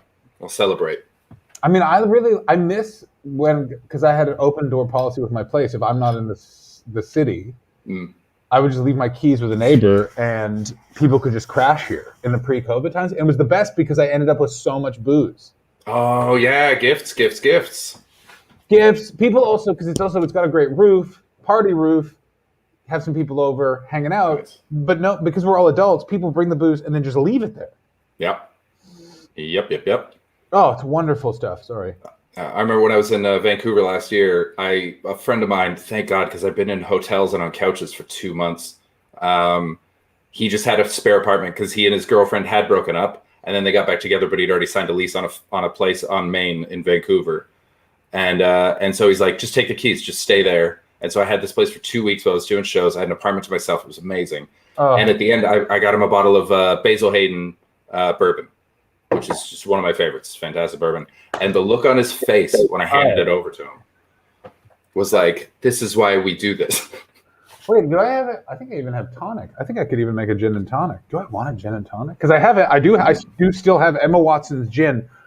This is a deep stream cut. This is from the Election Night Spectacular. My goodness. Which is, by the way, where like Alex Watson started watching the stream. Ginger Beer Man 1 came from that. Like that was a big time in the building of the Hum Chums, was when I absolutely lost my mind. And Chris has much more of an insight into what was going on election night with me personally. I just didn't stop streaming for 19 hours, which was so fucking nuts. I remembered it being 9 hours. I didn't know it was 19. It was 19. We started at 2 or 3 LA time, and I went until 10, 11. Ooh, damn. Why? Just breakdown. Just you don't know what it's like to know fear, to be living in America, and they almost elect Trump again. Yeah, that makes sense. Like, I can see that. It's one thing to be here, and they did it the second time when it's COVID is you're just like, holy shit. We're all gonna die. Yeah, we were all going to fucking die. But that's that's so crazy. Yeah, that was that. Yeah, a lot of things have happened. Oh man, that was so fucking. Yeah, JF Harris literally saved, because I was literally just by myself speaking into the void while who was it? Fucking Barry Dodds came on the screen and was like, I'm talking to a lot of alt-right guys I play Scrabble with. They think Trump's lost. And I was like, Barry, you're crazy. Yeah, it was such a Barry Dodds sentence. And it was right. This is why Barry Dodds is also the best. Is it's not the first time where he's been 100% right about something. He called. I had like 2018 and 2019. I had very good Embras, and he told me before 2018. He went, "Meat, I think you've hit your stride." And I was like, "Oh, Barry," and he was like, and he literally called. He's like, "I think this is what will happen the next 2 years if you're at this festival." I was like, "Shit, Barry, that's very, very good insight." Nice. For a man that Chris Martin always tells the story of being asked about a comb. Barry Dodds would ask Chris Martin for a comb. Okay. I don't know. Anyway, and Alfie came on and we talked for a little while. I just remember being nuts. Like, it just was like, what the fuck do we do? It was part of also why I didn't want to stop was if I had stopped, I think I would have gone and bought smokes. I think if I was alone in my apartment, smoke them if you got them, kids. And I didn't, which I still am amazed by. Yeah, fuck it. If there's ever a day, Jesus. Yeah, that's the problem. I can't start smoking again now. Oh my God. What was the craziest was Carl coming back on, and I was still, because if you recall, we at a certain point were playing the game, when does Carl check his computer? Okay. To realize I'm still, because he was hosting, that's how I discovered StreamYard. He was hosting the StreamYard, so I didn't know how to I couldn't invite people or anything like that.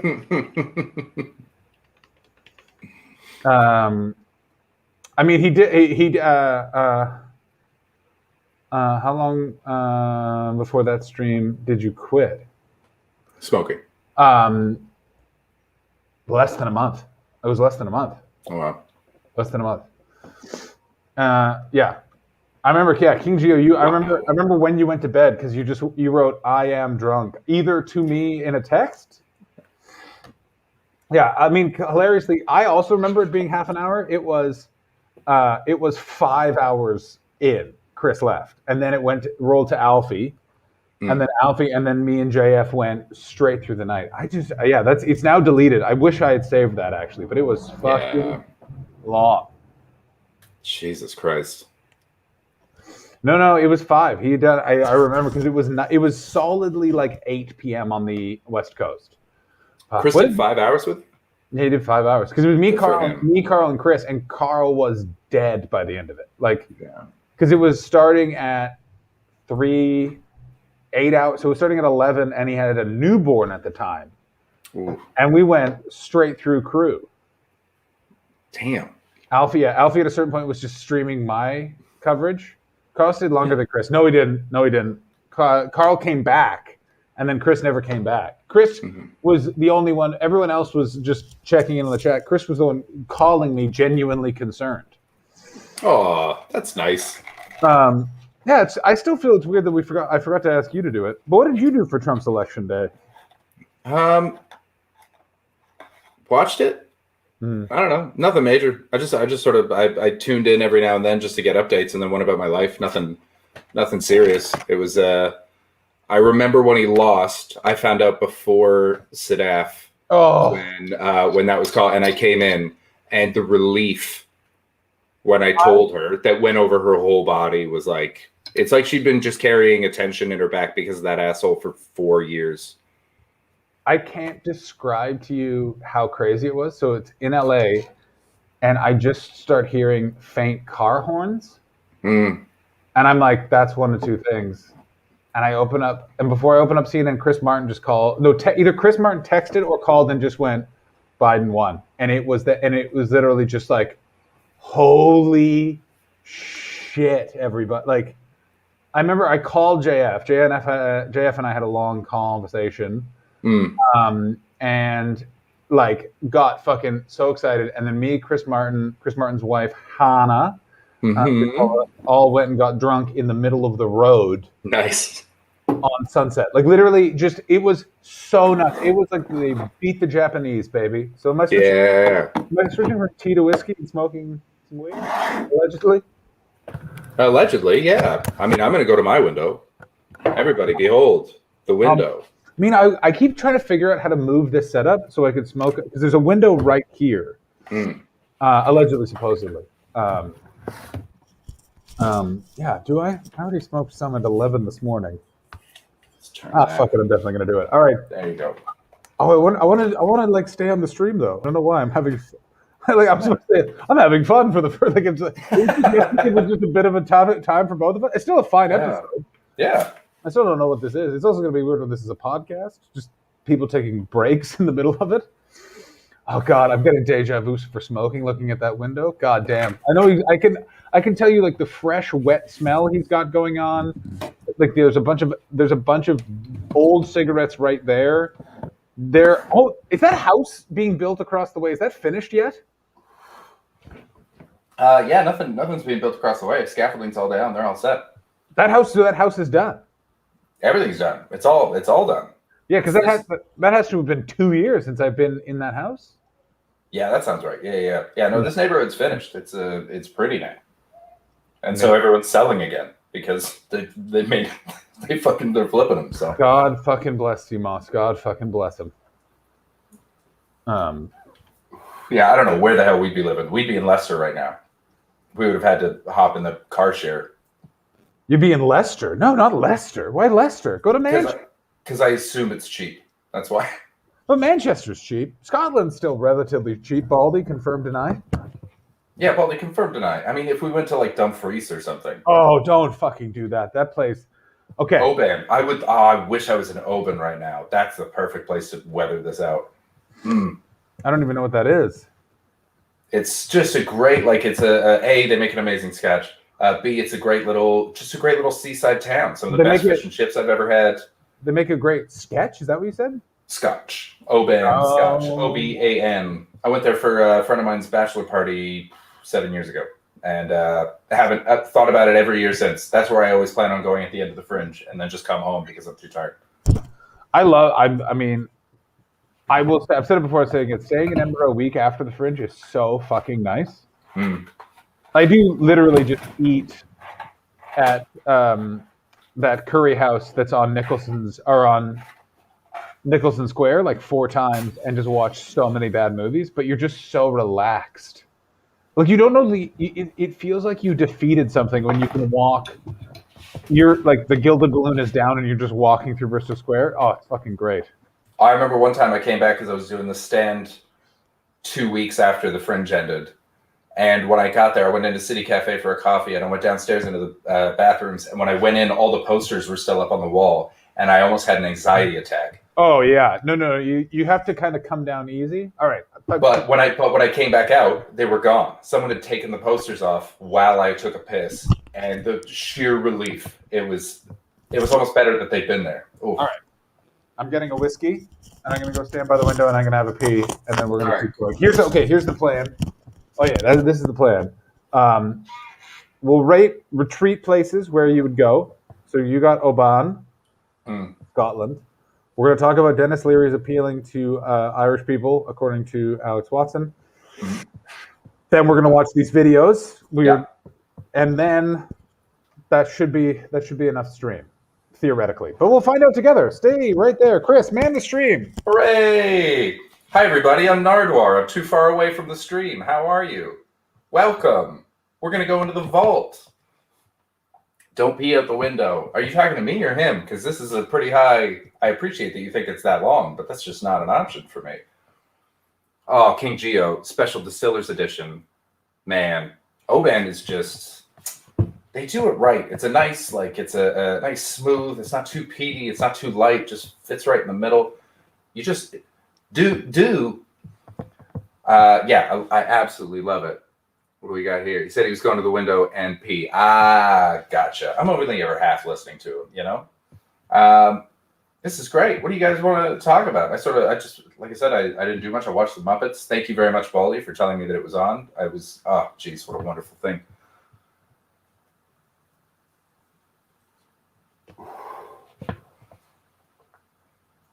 Aren't we all, Chris? Yeah, goddamn right. I mean, more power to you guys for coming back every night. We love doing this. Like, I can't tell you how much better my life has gotten for doing these midnight streams. Poll on John's channel was 80% team bets. Pow! Yes! I didn't even know there was a poll. Oh, what's this distiller's talk that's going on here? Yeah, no, I'm loving this. All right, let's put this out. Let's sit down. Let's see what's going on. Strobo Hobo. I'm glad Disney brought back Uncle Deadly. What is Uncle Deadly? I don't even know what that is. I had sex during the last stream. Jesus, with our voices going? Why? That I can't think of. I mean, the only thing worse than that would be a Peep Show episode. I can't imagine who would relate to that. Does Paul smoke out a window below that window? He does. He does. He's a ghost dragon Muppet. What an incredible volume is very low. Off decarb. That's what you need. I mean, I can have like a soothing voice if you want. I can say also next time if you do it, let us know and we'll narrate it. We'll talk about all the strokes and pokes. We'll give you that good stuff. Harvey Danger. Oh, Alex. Uncle Deadly is very good for Miss Piggy. Good to know. Flagpole Sitta. Hey! What if... Okay, yeah. Next time, we'll just sing Flagpole Sitta while you have sex during the stream. And if you outlast the song, then we gift you a sub. How about that? That sounds fair.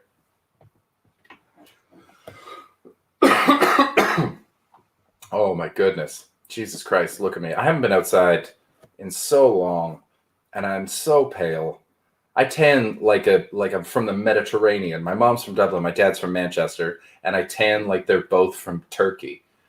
And here I am, just oh my god, I can't use backgrounds. You know, people use backgrounds on their Zoom calls. I can't do it because I blend in with the wall, and so it just takes up my face instead. Need about 1.5 Harvey Dangers. Should be good to go. Man who does foreplay. Excellent. That is very nice to hear. Oh, my goodness. Let's see. What do we... actually, you guys can help me out. This is something I need. I want to put something on the wall behind me because I feel like I need some kind of backdrop, and I'm not sure what to put there. What do you guys recommend? What do people use? What if you do a Union Jack and a BC flag? Oh, but I do not want the Union Jack up there. Even though I do love, I mean, I appreciate the symmetry. I do think it's an incredible. I totally forgot about the Hum Chum flags. What's a Hum Chum flag? The Hummus Chum. We had a flag making contest. Well, I gathered that, but what does it look like? I don't remember. Some of the designs we definitely won't use. Oh my god, I totally forgot about that. Yeah, I should fucking get that made. What if I make just a big banner of my face? Could you put that up? Just lurking? Only if it looks like you're licking my ear.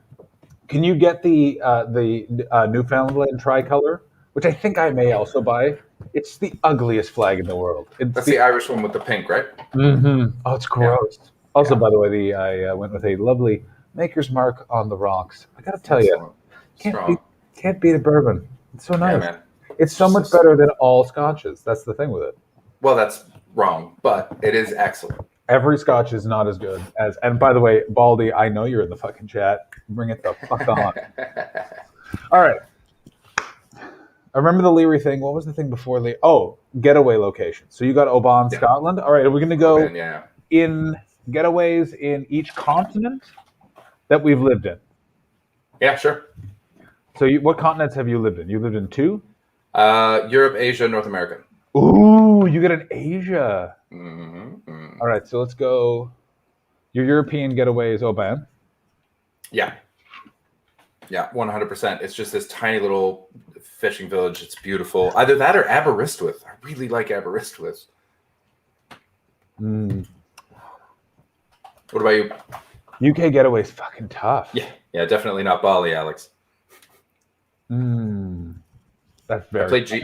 I played GeoGuessr today, and very funny. Played GeoGuessr on the afternoon stream today, and I swear I spent 10 minutes trying to find Bali on the map. Once we guessed it, to the point where I had to go. Oh no, with Guam I had the same problem. I just had to look up Guam on Google Maps and then figure it out on GeoGuessr from there. Should have voted for Team Chris. Oh, what? Oh, I like Wales. When did you mention? When did you mention? Oh, Aberystwyth. Ugh. Yeah, I heard. I won a poll on your chat. Oh, who's better, me or Chris? And Chris won, I think is what it was. It was very fun. I heard it was I heard a team bet's overwhelming majority. Yeah. Oh no, you absolutely. I think just King Geo.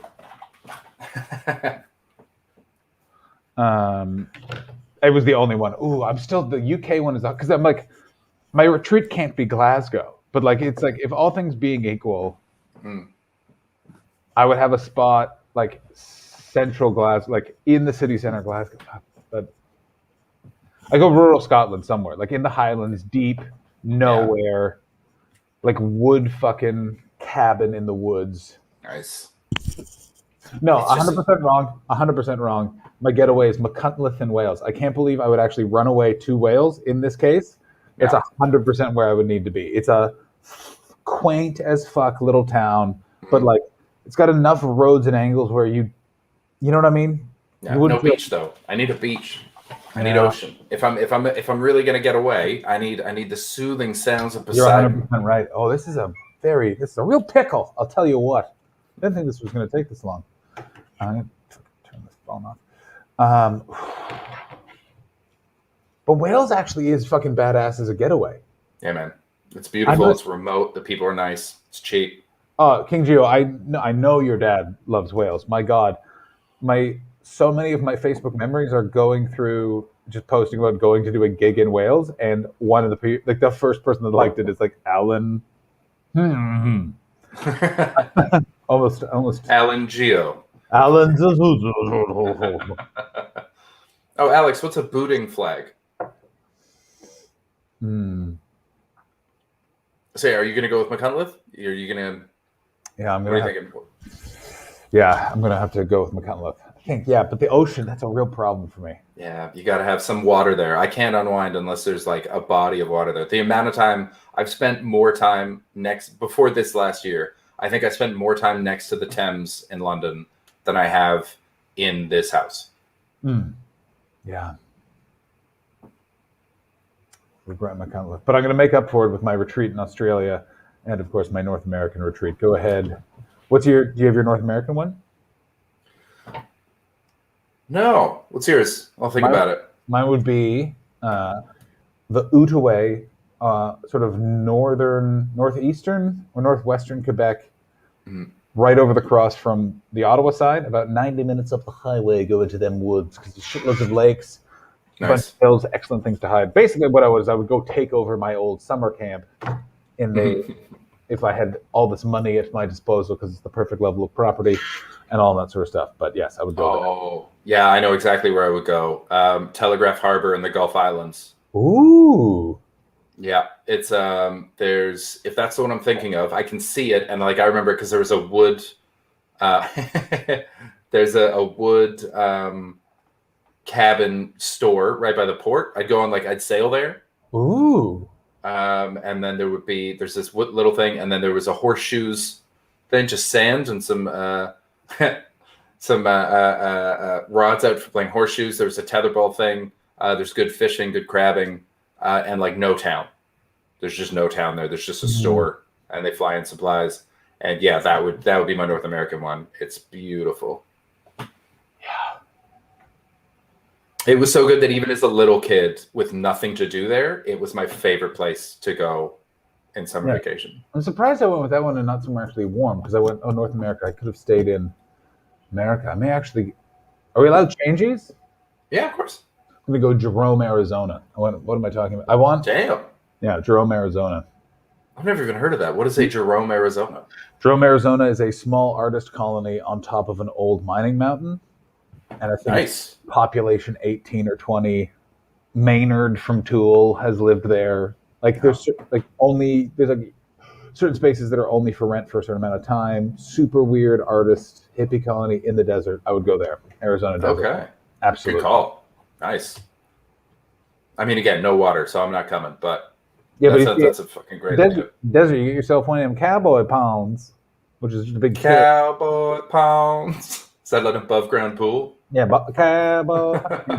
Put your feet in the water and soak all day. Cowboy pods. Remember that song? No, but I love D Carp is coming at you hard. Oh, that's very nice. That's very, very good stuff right there. That is, you know what? That's fun. That is fun. That's good, clean fun is what that is. Lovely stuff, D Carp. Excellent. So yours was Australia. What was your Australia one? Brunswick Heads, New South Wales. It's on in betwixt Byron Bay and the Gold Coast. It's right on the water. Mm-hmm. Again, old hippie town. It's fucking amazing. So good, to the point that I don't want any of you to go there. Yeah. Like it's. You know why not the Gold Coast. You fucking know why not the Gold Coast, Alex Watson. What happened to you on the Gold Coast? Who hurt you? It's just Vegas is what it is. Oh, okay. Las Vegas by the ocean. It's just very douchey. And that, like, where Brunswick... If you're going to put it anywhere. Yeah, is much more marshy. And, like, in one of the... Like, I think it may even actually be on an estuary, which is a deep bowl. Yeah, so... Brunswick Heads. Yeah. Got served a latte there by a bald woman, and I think about it all the time. That sounds like a very Melbourne thing to have happen. Yeah, but it was in it looked jungly. It was fucking wonderful. Okay, cool. Mine is in Thailand. Yes, Tofino, King Geo. Tofino was what I was going to say, and then I remembered Telegraph Harbor, but good call on Tofino. It's beautiful. Another like hippie commune, Vancouver Island. Just stunning. Great surfing, very cold. In Thailand, there was this... Yeah, of course you've been to Thailand, you fucking perv. I lived there. Bunch of monks and a lady that you had a lot of affection for. Indeed. Yeah. And then afterwards, my friends who were working at the refugee camp down the street, we all finished our trips at the same time. And so we're like, well, we've been living in refugee camps and Buddhist monasteries for the last few months. We're going to go get fucked up. Oh, boy. Nice hotel? Did you splurge for a nice hotel? God, no, we were so broke. We were like 22. Oh, yeah. And so we got huts. We just got like beach huts on one of the islands. It was Koh Chang. And we went to the main party one. Chris banged in Thailand sans rubbers. That's too far. Too far. Well done. You are 2 for 2, my friend. Absolutely fucking swings and hits.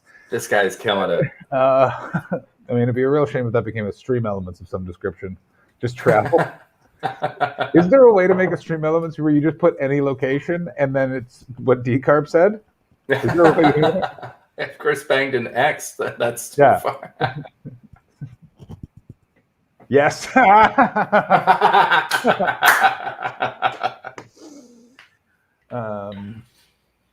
I've only seen that while dealing with I mean, they're talking about a movie that I believe was filmed in the Gold Coast, but this is just the craziest way of explaining you haven't caught the gist of a film. I've only seen that whilst dealing with the aftermath of fighting my racist cousin.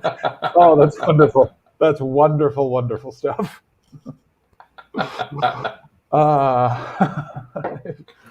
If Chris banged in Ottawa, the songs remembered. And it's totally true. Every time it was too far. It was a ridiculous way to live. I certainly do. I know Nick Cody. He's great. Wonderful boy. Wonderful, nice man. He always makes I love a good discussion of how hungover are you. Mm-hmm. I love a let's talk about that. And he's a very good and I was, and then I did this one thing, and then I'm not. A very Australian fun conversation. Australia's very business. How was your day?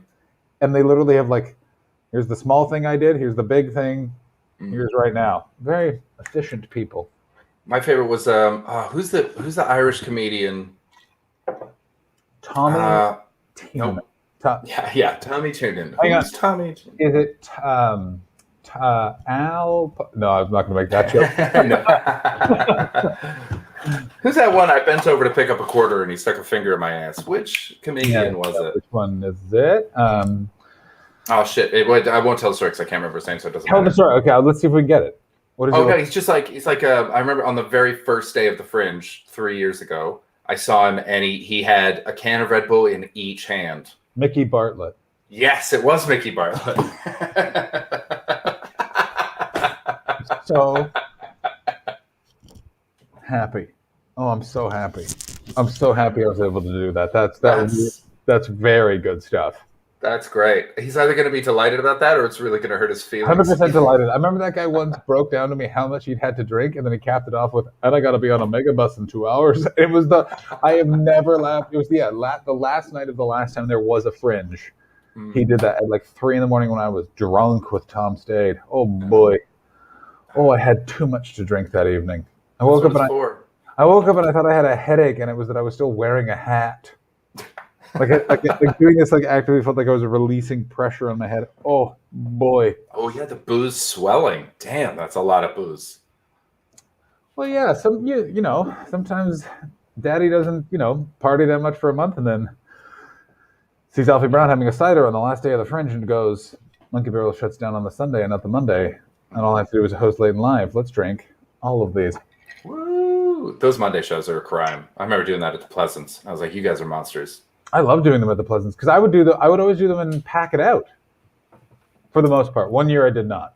But it wasn't fun. I hated it. All my friends were done. They were having a good time. I had to wait until 9:30. Absolutely. This is wanky at best, and then we will fucking talk about Dennis Leary, and then we will watch these videos. My 2018 Monday was one of my favoriteest moments as a comedian because it was so jammed that but it was the last night, and then all the flyers wanted to come see it again, which made me almost cry. Oh, that's nice. Yeah. And I sat them on the stage. My mom has a photo of it, and it's literally just looks like I'm engulfed with around people, and you don't know it's a show if I had a mic. That's a huge memory, and also why I defend Monday shows, because also people start to realize, oh, he's one of the Monday people, so you get more locals, better audience, The more you know. Now, Chris. Well, I'm glad you had a good time. I certainly did. So we got our runaway spots. Now let's talk about Dennis Leary. Dennis Leary, very popular with Irish Americans because he's from Boston, and he's sort of the most successful of the Boston, hard-ass fucking comedians. That's what it is. Yeah. Also, he leans into being Irish in his act when in Boston, I think. Yeah, one of those last name's Leary. You Irish motherfucker. Your mother's name's Mary, and your dad's a bottle of Guinness. Just nonsense. That very much. I think he even is first or second generation American, which in Boston means you're the bestest boy of all the boys. Dennis Leary's great. Gave me an anthem song called "Asshole," which was originally a Louis C.K. joke. Yes, apparently Louis C.K. had that lifted by old Denny Leary. Although then they had that very awkward discussion on Opie and Anthony about where Dennis Leary is like, no, that it was written by this guy who gets all the credit, and it's like you're like, oh, maybe parallel thinking. I'm very awkward. Dennis Leary also stole a bunch of Bill Hicks bits, so I'm not interested. I mean, he believe him. He stole all of Bill Hicks's bits. Yeah. Yes, he did. Yeah. I will say this though, Dennis Leary cooler smoker than Bill Hicks. I know that's blasphemy. Looks cooler smoking than Bill Hicks does, which is, I don't know, it's so hard to say. The only thing I miss about smoking is the fact that I did look good smoking. That's the one problem. So that was one of the makes a big difference. I mean, I knew I was going to do it for longer when I was in Dubai, and I did my my joke, my opening bit for the last year was about smoking. And when I came out in the intermission, I went out to have a cigarette, and a guy was like, "You even look cool smoking." That's why it works. And I was like, "Oh, I really wish he hadn't said that. That means I'm going to stick with it." Yeah, I was hanging out with a friend in the park on Sunday, and she had just recently snapped and had a cigarette, and she and I were talking, and we only sort of hanging out in COVID, so she's never seen me smoking, and she went, "Oh, I bet you look cool smoking." And right there, I was just like, "Fuck, don't say that," because I just want to now. Yeah. Yes, there's that terrible joke, which is why isn't Bill Hicks famous? Because there's no cure for cancer. It's a horrible joke. But I love that show so much. But I know Leary is a twat. Yeah, he is. It is a cool shot special. That's a special that I feel has aged well, even though you're supposed to hate Donald Leary. I haven't watched it in years. I haven't watched any of his stuff. Hit that and Dennis Miller's Black and White special are two that I keep meaning to go back to, and I haven't.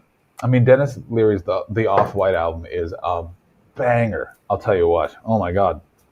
Yeah, the guy who runs the local strip club is here. He's got a handgun.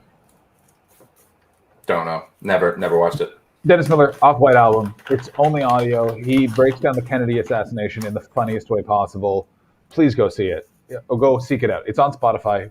Go. Cool. I'll give it a listen.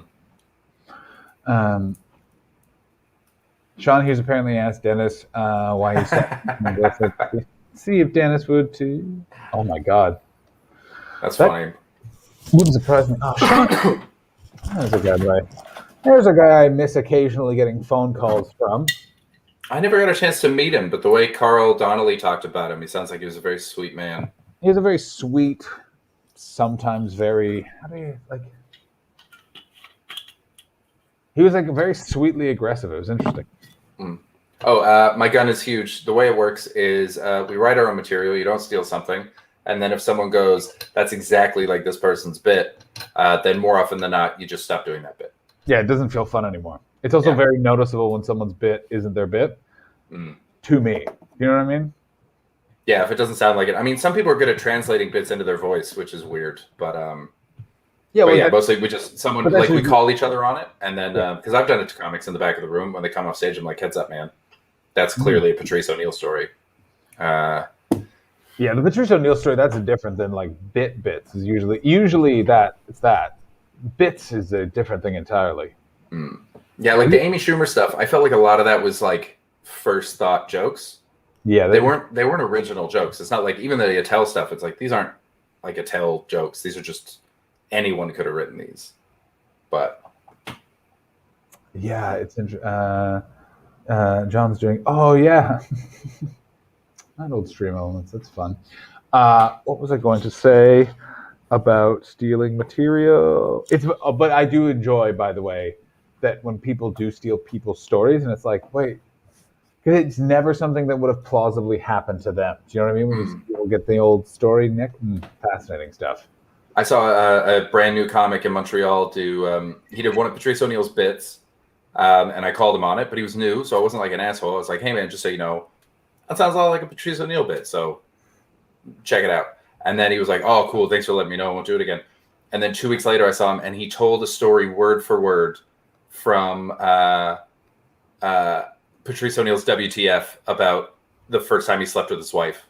What? And it was so specific, where it was like she invited him over and then she went to go put on a DVD, but she was only wearing a t-shirt and she bent over and she had nothing on it. So she was like presenting herself. and it was like a very Patrice story, and it was this weedy little Montreal kid telling it, and I was like, buddy, we've had enough of this. You got to go. Wow. Yeah. Yeah. I've never seen it that specific. It's always like been like. But he also stole it from a podcast, so I think he thought that he'd get away with it because it's not on an album. Oh yeah. But he didn't realize what a goddamn nerd this guy is. I mean, especially in those years, the early 2010s. That was when Mark Maron's podcast was the best. Oh my god, so goddamn good. Yeah, and I just started, so it was like just sitting at the knee of all these fucking geniuses. Well, that's the thing is, there was a lot of information for the first time. Which ruined a lot of open mics because a lot of comics could talk like comics because they'd listened to hundreds of hours of them speaking to each other, and then were terrible. It's a great insight. Yeah, holy moly. I didn't even think of that, but yeah, they could talk the talk because oh, gross. Yeah. I remember because the first night I met Jamali when I was at Dirty Dicks in London, I just moved here, and we were sitting outside for the walk-on spot where you show up like 2 hours before the show and you just wait to try to get one of the last 3 spots that's available. And I met Jamali, we just got along, and then this other guy sat down, and we were all just talking. We're all just having a good time, and this guy's saying all the right stuff, and then he gets up on stage, and this is a guy that was later banned from Dirty Dicks for being too racist. Chinese couple walked in, and then he did the eyes, and then asked him a bunch of questions in a fake Chinese accent. But before he got on stage, because of the podcast, he sounded like any other guy. They've made them indecipherable. It's like when beards became cool, and I didn't know who to trust anymore. Oh yeah, no, that's so. I'm now trying to think what was that guy's name?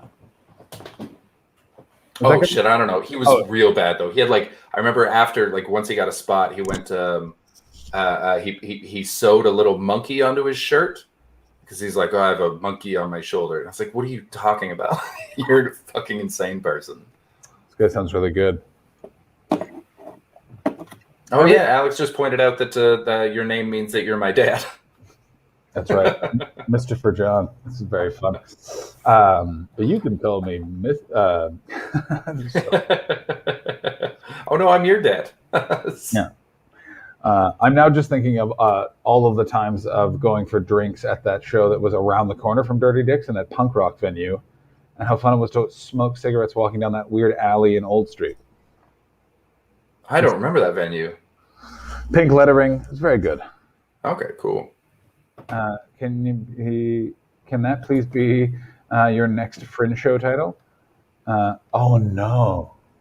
Dirty Dicks is my second ever gig. Oof, you had to deal with Alfie straight off the bat? That sucks, man. That sucks.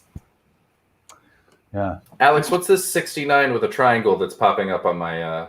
You got 69 bits, bro. Oh, is that what that is? Thank you very much. Those are bits. Oh, okay, I thought it was like an Illuminati sex thing. Yeah, the Shouty Child returns maybe in fact be.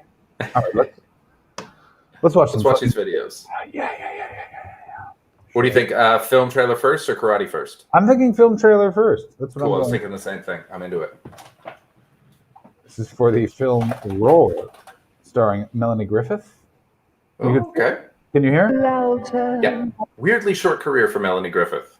Which one's Melanie Griffith? You'll know her when you see her. She's one of those where it's like, oh yeah, I love this actress, but she's just for some reason not in anything. I was about to look her up, or we're about to see who she is. Yeah, you'll recognize her immediately. And the storm has come and gone. Tippi Hedren. And while the road was long, the spirit held. So Tippi Hedren is the woman from The Birds. Yeah. Here we are in Eden. What in the name of God? Oh, because I think she has this is her lion retreat, I think is what this is. Okay. A dramatization of Tippi Hedren's life. It's just like life. You get the funny with the tragic. Here we are in Eden. Is that Chris Farley? I don't know. Maybe Peter Farley? Almost away. See the shadow of the eagle in the sunrise. Hear the music of the children in the moonrise. Hear the power of the lion when he roars like thunder. The cat's got a little excited, that's all. Why, if you bring us here, we're just gonna die. Roar. And You know what our friends are probably doing to our family right now? They are eating. Shut up. Who's that is this? This is my land.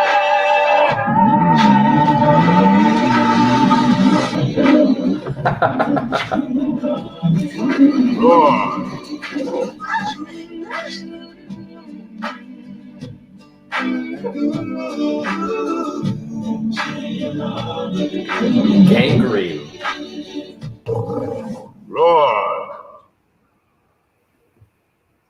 What? I don't even. Is there a plot to this movie, or are they just advertising that everyone got hurt? I think it's a fake movie. Okay. I don't think that that's a real movie. I mean, that would make a lot more sense than it being real at all. David insists that it's a real movie. Baldy's seen it. Baldy says it's a real film. Backed it up. Yeah, D-Carp, where you roar in the middle.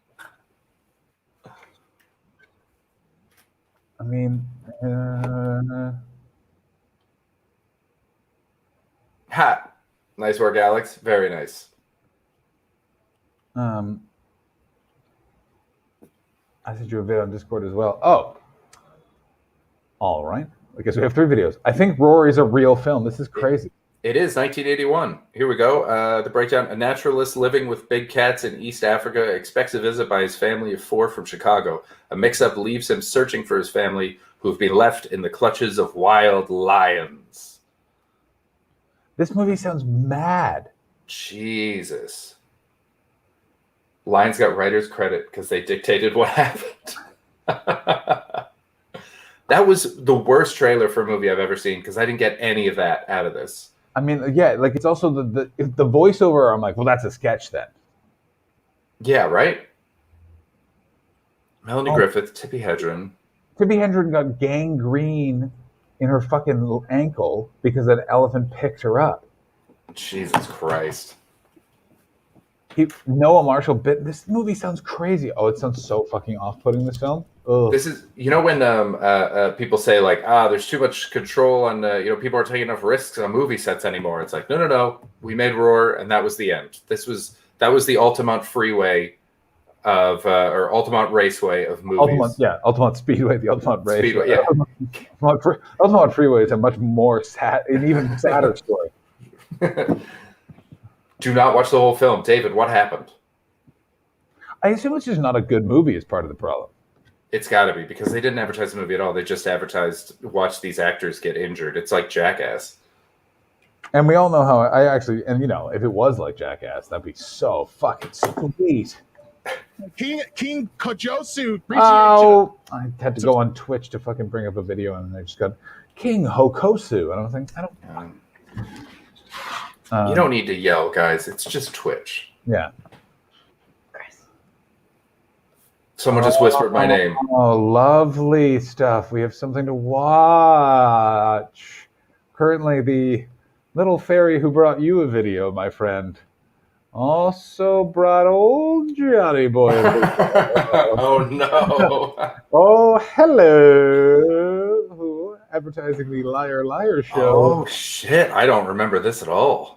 Oh, this is going to be sweet.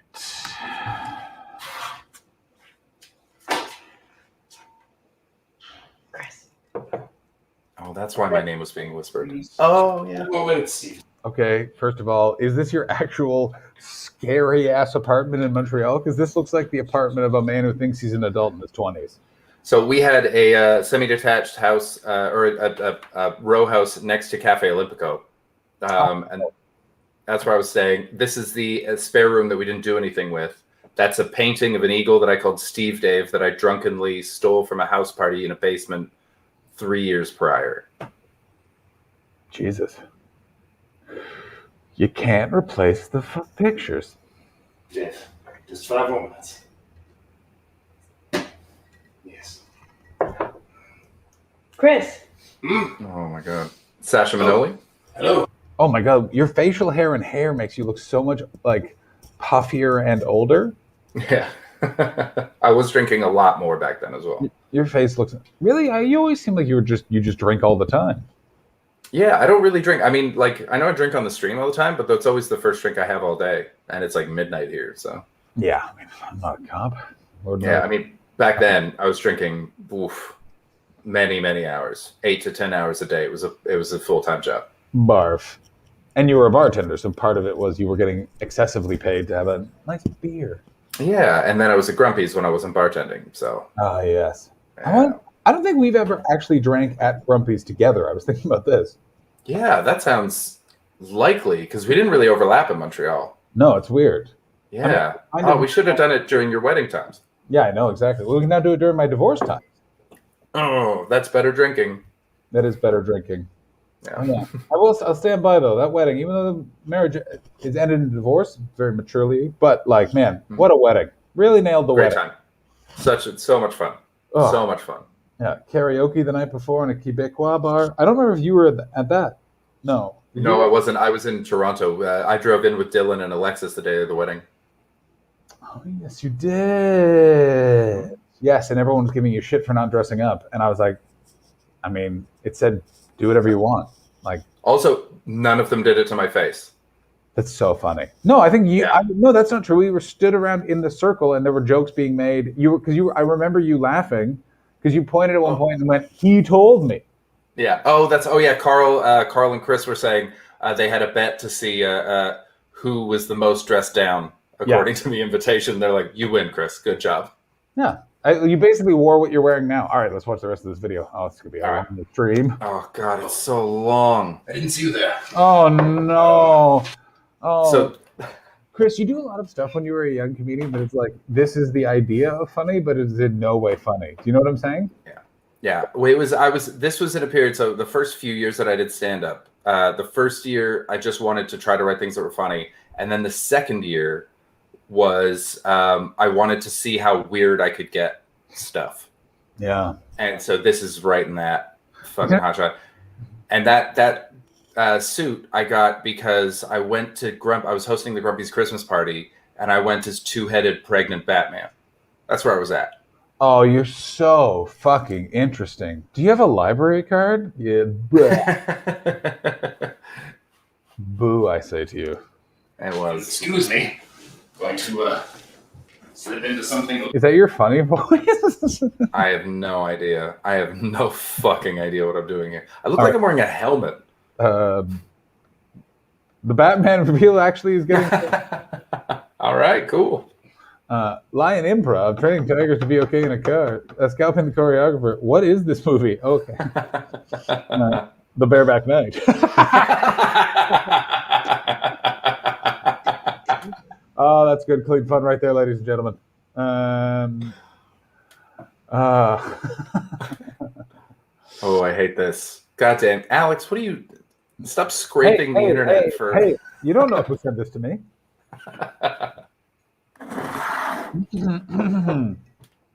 This is good stuff. A little more decent. What was on the wall back there? Oh, I don't know. Rewind a bit. What's that? Oh, those are... oh, shit. This isn't my apartment. This is in the apartment that was owned by a crackhead. I thought it was filmed at a different place. Those are necklaces that were given to me by Buddhist monks. Well, cool. I'm just a really interesting guy, John. Oh, yeah. Oh, do you want to do it missionary position in my name? That's Chris. Chris, before I met him and made him cooler. Oh, go fuck yourself. Are those my Spider-Man pajama pants? Your ankles offend me in this. That's right. Those are children's Spider-Man pajama pants that I bought at Disneyland. You killed the child. Oh, what is this? This is your dress down look? Oh, you were trying to be weird. Oh, I want to throw a mug at your head. Yeah, totally fair. This guy is the worst. Oh, you're having a beer in the morning. Oh, you're edgy. Oh, God. This is a very early Chris Betts video. It's really good, though. Jesus Christ. Didn't expect you. It's awfully early for you to be here. Oh, rewind for a second. Go back to the front door. I just want to know what that voice is. So Further? can you see? I think we're just about to pass it. So just over my back. Hopefully. Yeah. So did you say it said evil on the top there? So this apartment was owned by a crackhead who would break into my neighbor's house to steal his things, but never did that to me for some reason. But I had a bunch of problems with it. Like it said "Evil Boy" in huge graffiti that was left over from an old tenant, and I just sort of left it there. And I still feel like that half cursed me while I was there. Like every day leaving, it's like a bad influence to have that imprinted on your mind. It certainly is, Christopher. Yeah, Alex, it was sort of an English. I was trying to play a character of a host of a show. It's like it sounds like someone described to you what Bane's voice was in The Dark Knight Rises, but you never actually heard it, and you're trying to do it yourself. Well, this is pre that, so I would say that they took it from me. Yeah, if anything, he's doing a much better version of this. Questing time. We are watching Chris Betts' version. Oh, questing time. What's going on? Where is questing time? Let's. So this is a promo for a show that I used to do where comedians would go on and tell lies. Okay, we didn't even explain what this is. This is supposed to promote something. We are 40 seconds in, and yet the product has not made itself fucking known. So Sasha and I would drink for 9 hours a day and talk about what we were going to make, and then we would make not what we thought about sober, but we would just make what we talked about drunk without notes. That's what led to this fucking nonsense. I mean, I'm going to say it right now. I think that was a bad idea.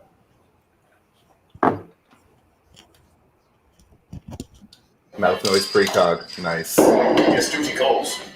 Oh, I don't like this voice at all. Duty calls. Duty calls. Good morning. I hope.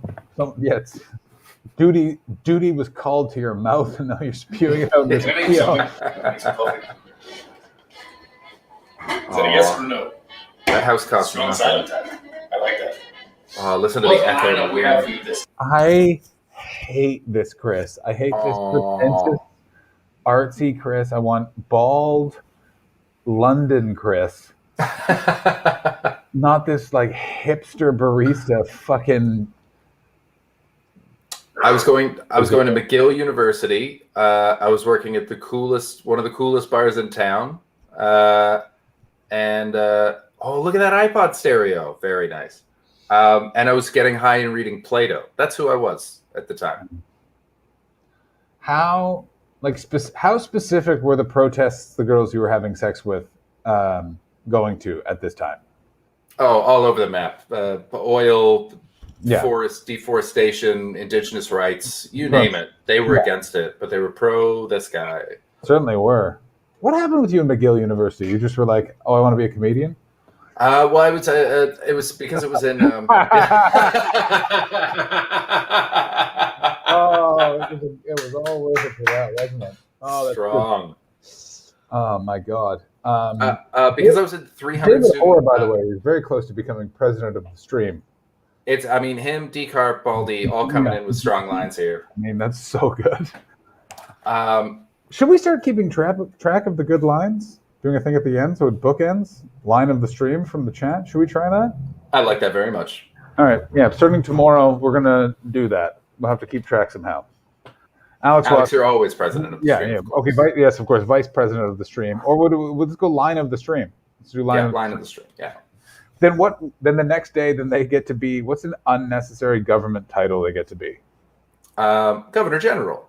No, that's too. I mean, that's not bad. Yeah, Governor General of the stream. Actually, I like that. Yeah. So yeah, whoever gets the line of the stream gets to be Governor General of the stream the next day. Mm-hmm. Which means. What powers does that get? You get nothing. You don't even get to behave like the most recent Governor General, which was she was such a bully they fired her. Do you understand how fucking crazy that is? So fucking nuts, yeah. Ratted out by an old friend. That's how awful she was. Yeah, of course. Fantastic. All right. How many people watch this? Can you scroll down just a second? Oh, I hope it's like the last one. 184. Holy shit. That's 184 people that hate your guts. How many dislikes? Scroll back down. Now one. We're having a nice time today, aren't we? This is a nightmare. Oh my god! So out of this, while we were promoting this, we did promo shots for it, where I'm naked, and I have Steve Dave, the picture of the owl or the eagle next to me, and I've got a cowboy boot covering my cock. And we put them on magnets. And then for the next 2 years afterwards, I would go around people's houses and they would have naked pictures of me on their fridge. A friend of mine sent me a picture from a house party 2 years ago. They still have my picture on there. Yeah, by the way, if you type in liar, liar, show Chris Betts, that does not come up, unfortunately. No, never made the internet back then. Damn. There's still fucking 3 minutes of this. Yeah, there certainly is. Oh my God. March 24th, liar, liar. It's going to be off the easy. We have.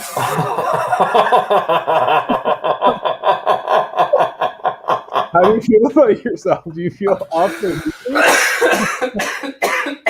Oh no, Alex, I'm never gonna forgive you for this. Is there a way to ban Chris from the stream? He still has to show up every day at midnight and have whiskeys and wait for me to stand by the window. It's so bad. I mean, it's not my fault, dude. There's just so many opportunities. What on earth could the next 3 minutes be about? I said what the show is. I mean, you are overpowered now by water, so let's see. A gargantuan Oh, personality from the comedy world, Mr. Mike Patterson. Second to none. So excitable. He makes children. Stop talking like that.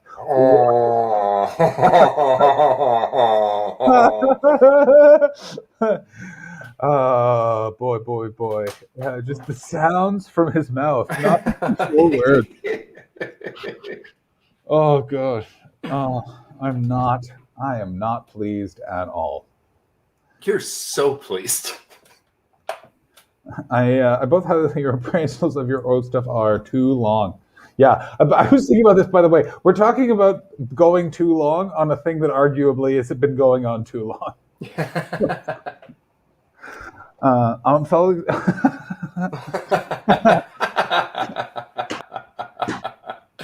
Aside from the passable Sean Connery, you are not far off. Oh, questing time, you are a sweet, sweet gem, and oh boy. All right, well, we got almost 3 minutes left. Look like dead people. Oh no! So excitable.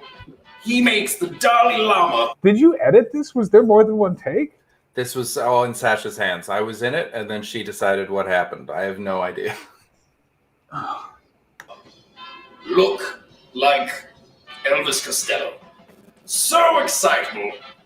He makes children look like the Dalai Lama doing an impression of Elvis Costello. Wait, I don't get what that joke was. Could you explain that joke, please? It was So wait, it's Elvis Costello doing an impression of the Dalai Lama? I'm not totally sure. All this was it was supposed to be like Curb, where they just like riff stuff and then they cut out the best things. She couldn't find anything good, and so she like. Oh, that is good, clean fun right there. Baldy coming in with the question. You need the editor, or these things need the editor from John's video. Yeah. It's a real saga we've got going on here with these videos. I got to tell you what, I'm not enjoying it one bit.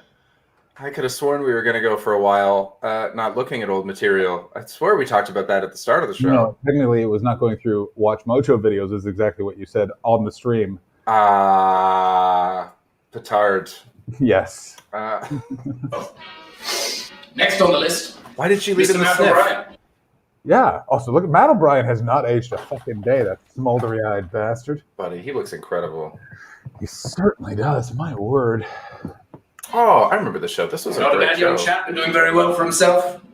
Apparently one of the most up-and-coming comics in Canada. We're all very excited. We're halfway done. Halfway. He's from Toronto. Don't judge him for that. Because I hear originally he's from Burma. Oh, of course. The classic Montreal not liking Toronto thing. Montreal is an annoying thing in that it thinks it's the second city of Canada when that's like actually Vancouver, and is like the idea of like Toronto so up itself, and it's like yes it is Montreal. It has vast improvements upon your city. Yeah. Matt O'Brien is great on Twitter. Next, we have Mr. Sean. Oh my God! It was called in the chat earlier. You'd have a pipe. Yeah. Oh yeah. Hogan, a local boy. Oh my God! Call back to the stream. My local. Those are. Oh, go back to that. I mean, he's from. Go back 2 seconds while the door's open. Is the fridge magnet on there? Yeah. Right there. Yeah. There I am. Yeah. That's me naked on a fridge magnet advertising the Liar Liar show. I mean, he's from Montreal today. What kind of beer is that? Is that a vegetable juice? That's chartreuse. Oh.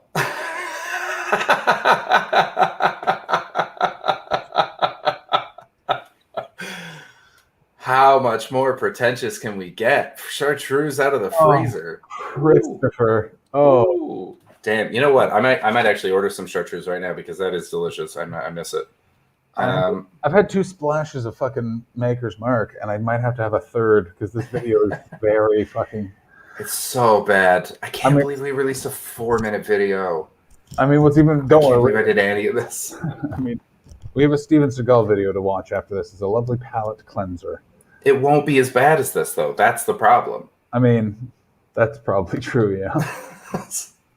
Originally, Prince Edward Island. Tomorrow, prison. Let's face it. He's a ne'er-do-well. I want to tie this year me to this year Chris Betts and blow them up. Quack and whistle though. If you see him in the street, say Sean Hogan. See you, David. Whistle us too. David, good night, David. I assume you're off to write in a journal. Whatever I do, I don't want to look like the steampunk guidance counselor Chris Betts.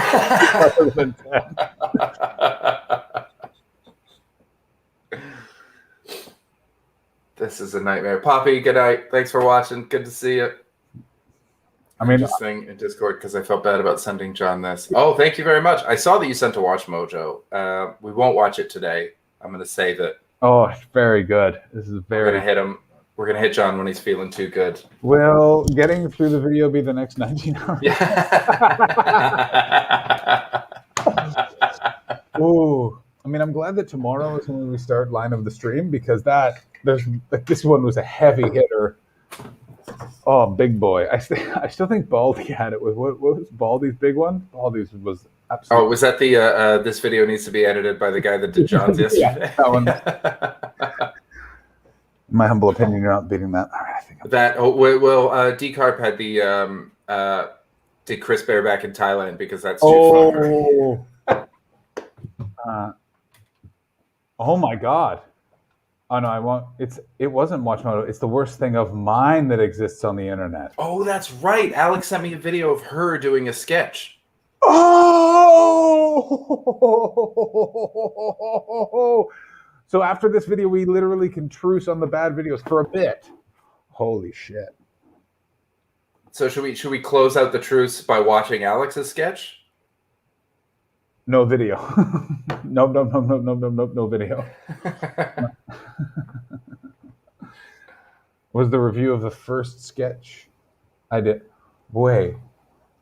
Oh, it was a review. Oh, okay. Something to be read. Okay, fair enough. Let me check that out. Can we read it out? Let me get on Discord here. I hadn't opened it yet. I thought it was a video of you doing a sketch, but let's see here. In questing time, I'm in Los Angeles, California. Questing time, Los Angeles, California. Okay, we'll finish this. We'll read Alex's review, and then we'll do the Steven Seagal. Steven Seagal. Yeah. Yeah. Okay. Good. All right. We got ourselves a plan. I mean, might as well just. We could just not watch the rest of this. That's fine. I mean, I don't think that's what's going to be happening. We can just turn it off. I just pulled chartreuse out of the freezer. I'm not sure where it can go from here. I mean, you're freshening your drink, right? Oh God, yeah. Yeah. I think everyone should just go grab yourself a whiskey. Everybody, buckle in. We're halfway through this, barely. Can I get some ice? Can I get some ice and pee again? Yeah. No. You know what? If I'm suffering, you suffer. Fucking Fine. hit play. I was just gonna leave. Pennies. What did I say? Delicious pennies. I think you said bummers. Pennies? Did I? I think I said pennies. Now, tickets for this. God. Why did what? That's the first edit I agreed with. Gargantuan event of epic proportions will be sold again in advance at Cafe Miriam, which can be found on Mackay. Or Mackay. I don't care. Just north of St. Catherine Street. How much will these cost? $10. That's a steal. Oh my, that's saucy. Now. I don't like that your voice has changed. I also don't like the beer drinking is the most egregious thing for me personally. Yeah, fair enough. I want to defend myself in that Sasha was laughing the whole time I did this. So I was being encouraged. This wasn't in a vacuum. I should have known better. Had Sasha suffered some sort of catastrophic brain injury at the time? Was there something wrong with it? She usually has a very discerning, good comedy palate. So I say palate. You should be in this commercial. You'd be great. Oh, yeah. I mean, this is a commercial in the way that Debbie Does Dallas is a film. Like, it's like... technically. If you're a lollygagger, you find yourself at the door, that's only $12. Where will this be happening, you ask? Why at the Belmont Theatre again? It's not a theatre, we make it a theatre. It's normally a bar. Explain yourself. Explain this unnecessary talking. You're, in a way, contributing to greenhouse gas consumption right here. You go there on other nights. We never made anything. Oh, you muted it. Thank you. It's unmuted. They do all sorts of things. Oh my God. How is there a minute left? Or is it just a minute of this? That would be so great. Oh, no. No, it was not yes. Oh, fuck.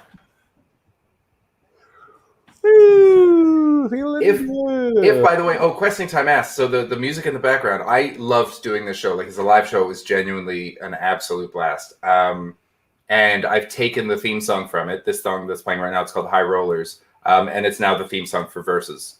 Because it gives me very good memories. And Sasha came and watched the show in Edinburgh a couple years back. And when it started, she immediately looked at, like, she recognized it immediately. This was a fun project that we advertised horrifically. Yeah. This is really trying to sell shoes by showing people your poo. You know what I'm saying? Sold out every time. I mean, it did pretty well in Toronto too. Like, it was they were talking about it for, like, Canadian television, which meant really, damn, almost nothing, weren't they? I feel like there was some talk about that. I know Sasha was talking to producers, but I don't know if it was ever serious. You know how it is when you're doing this and people make everything sound more important than it is. Oh, yeah. Of course, yes. But it was a great show. It was so fun. All right, there's 30 seconds left, and then I am going to pee, or I'm going to have to piss my pants. And piss your pants. When you came in. Your pants. We need a new stream element. Why would you come to me if you thought I was masturbating? Who are you supposed to be talking to? Also, this is the most Montreal-looking vista I've fucking ever seen. This is such a Montreal view. That whole backside of the alley, Hastings. Of course. The whole thing. It was all Hasidics. Never made eye contact with me. A lot of trampolines. I observed a lot of strange things about that community. Fascinating. I'm utterly fascinated by Hasidic Jews. Utterly fascinated. That doesn't make any sense. Masturbating is for me and me alone. You come to me for nothing. Is this a voiceover? I think I'm yelling it. I think this. I definitely didn't do voiceover. This is me yelling in the street. Which I will not give you leave. I smell burning. I like to sit down and smoke my pipe. It's just from where the sound is coming. It sounds like it's coming from behind you, not being yelled at the camera. You're right. I think she just took the audio from another part of the video we recorded. The kids, they like to come over. I fill their apples with LSD, and we frolic. Enough about me. I mean, that's how that video should have started. Just you saying enough about me and then letting us know. And then just the information on the thing. That was a nightmare. Yeah, it's just not good. That was really Oh, bad. if we start getting into my commercials, there's a Swish LA commercial out there that is I'll look forward to seeing. Yeah, followed by a lovely update about Ted Cruz. Yeah, that was the next video underneath. It was. I don't know what your algorithm is, but a lot of news because I put it on the news on my TV. It's unnecessary. Okay, I got to piss very badly. Okay, and then for it. And then we're gonna read Alex's review, and we're gonna watch Steven Seagal, and then we're out. Yeah. All right. Oh, Alex, it's too late for hugs. I'm shaken to my very core. But I appreciate the thought. Questing time, Paul. How the hell are you, man? So if you don't know questing time is they do live 1 hour short versions of D&D, and it's so fun. It's so fun to the point that I'd never played D&D before. And afterwards, myself, Ed Knight, Pierre Novelli, and a couple of the comics started up a group where we were going to start playing D&D for real because we had so much fun on questing time. I assume you're on Twitch now. Great. Obviously not live. That makes sense. But I want to come play. Have me on. Get me involved. We were going to play, and then the pandemic happened, and we didn't get a chance because we couldn't meet up. But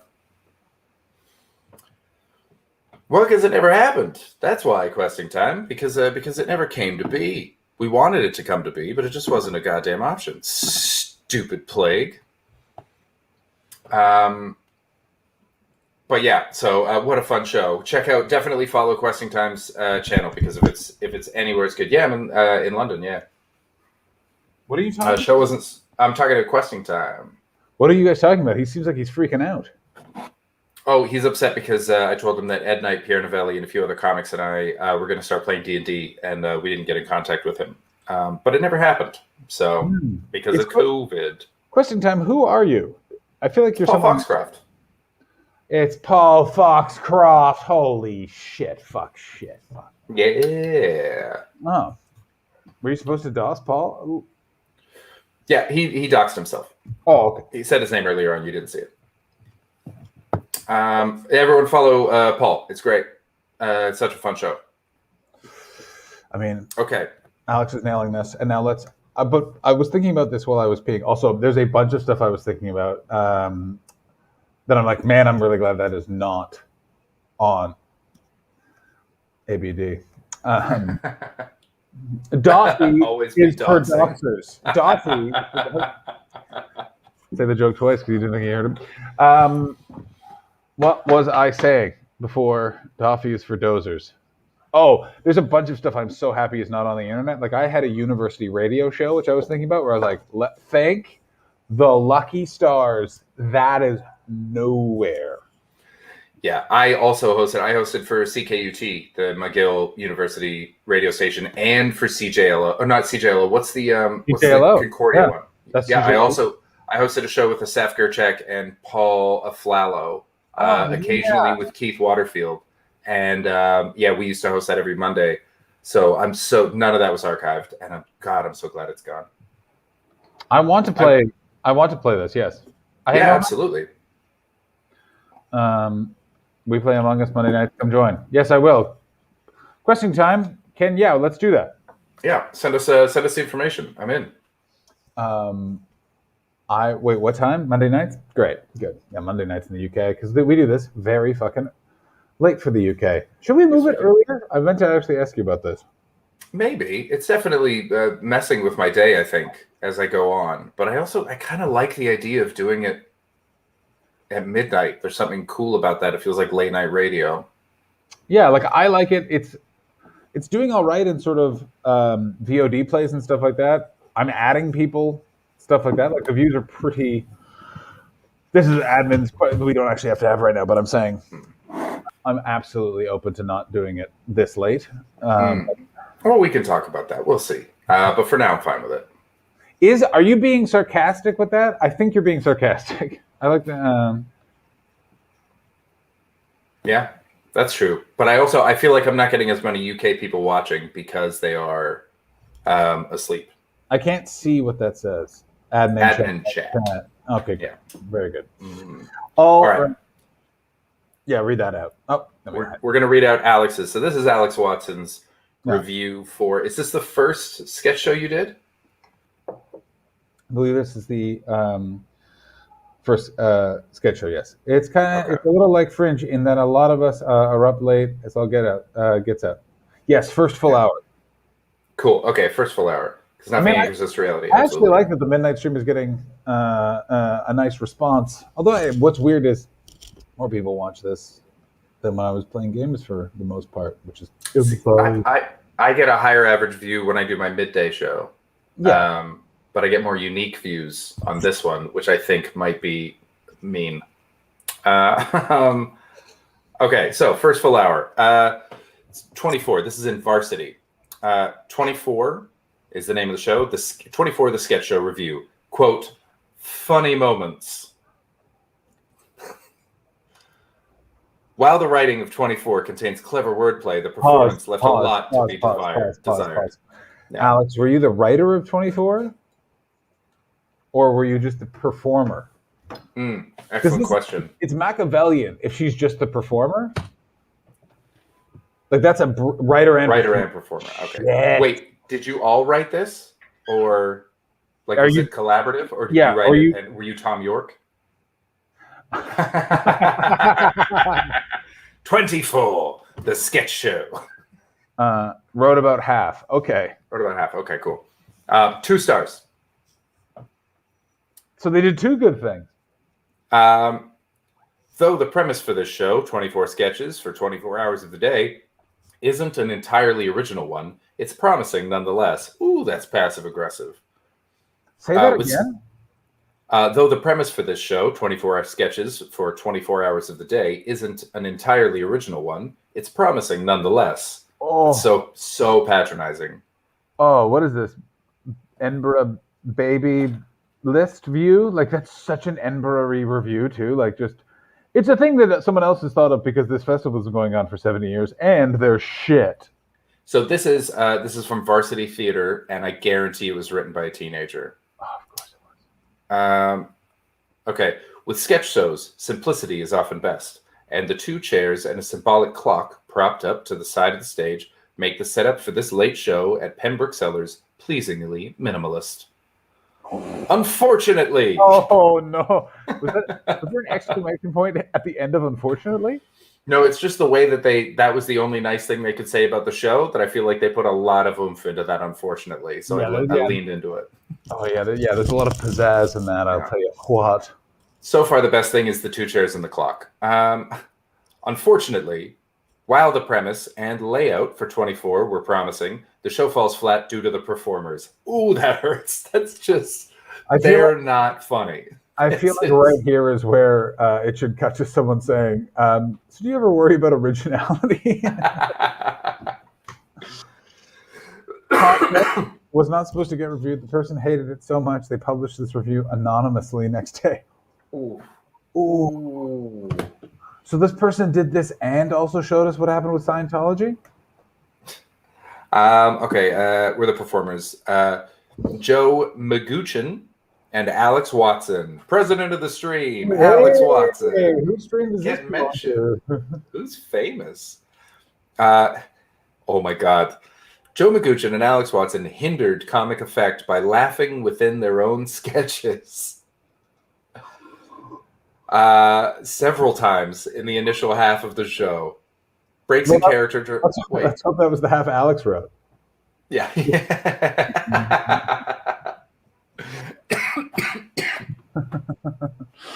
Breaks in character during a sketch show can sometimes be just as amusing as the sketches themselves, particularly in making the audience feel comfortable, something that is often crucial in a small but intimate space such as the New Cellars.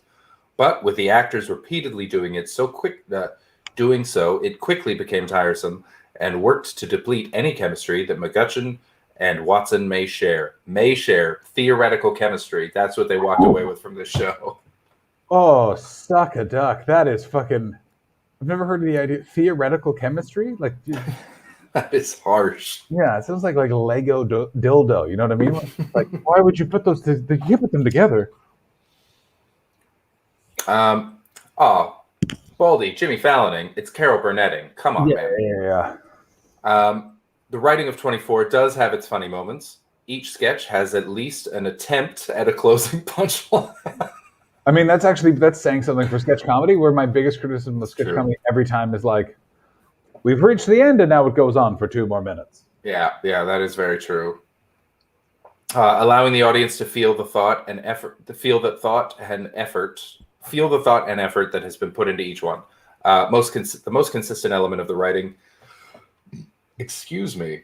Oh, nice. Fair enough. You know what? Fair. Strong work, Paul. I just really like when Chris catches what's on the video, because it goes very like, yeah, you're okay. The most consistent element of the writing is that of wordplay and other witticisms that give it the impression that the entire show would be better received if read rather than staged. Ooh. That hurts. Ooh, that's cold. Maguchin, and I don't know if I'm saying his name right, but it better be, often distinguishes himself from Watson. Oh, man.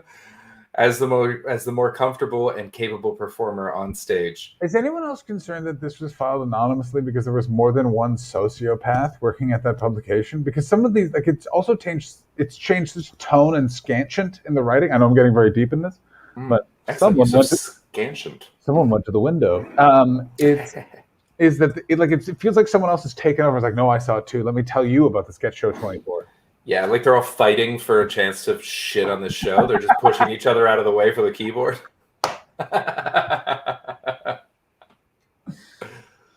Maguchin, vice president. Get him on the stream. We have some questions. His solo sketch, Bob Wallace's Cooking for One, was one of the few standouts of the show. But has a habit of starting a sketch out with an overwhelming burst of energy that, by its conclusion, has fizzled out entirely.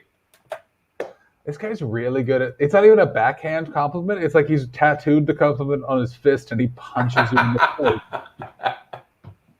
face. Oh, you enjoy this. Leaving the audience, more often than not, underwhelmed. That's a great question, Alex. How long were each sketch? I mean, 24 sketches in an hour. You can sort of guess, but a key issue for 24. This is a really long review. A key issue for 24 is that it drags out sketches that would have been funny had they been tighter or more succinctly rendered. That's just sketch in general. Yeah, that's all sketch. With the exception of Gaines. I thought Gaines kept it pretty tight. Gaines kept it tight. Taro kept it pretty tight. Hot Raw Fire, and I am 100% partial, but they kept it tight. Yeah. Daphne keeps it pretty tight as well. Daphne, also lovely. Yeah. While the volume of sketches that was produced for the show is no doubt impressive, it presumably hindered the amount of time and effort the performers could have put into making sure they could be as amusing as possible. Cold it would be if the reviewer called them the presumers. Yeah, the presumers. It's a real kick in the face. But even that's him trying to let them off the hook for not being funny. He's like, well, they wrote a lot. Yeah. Which is cruel. They gave it a good go in a way.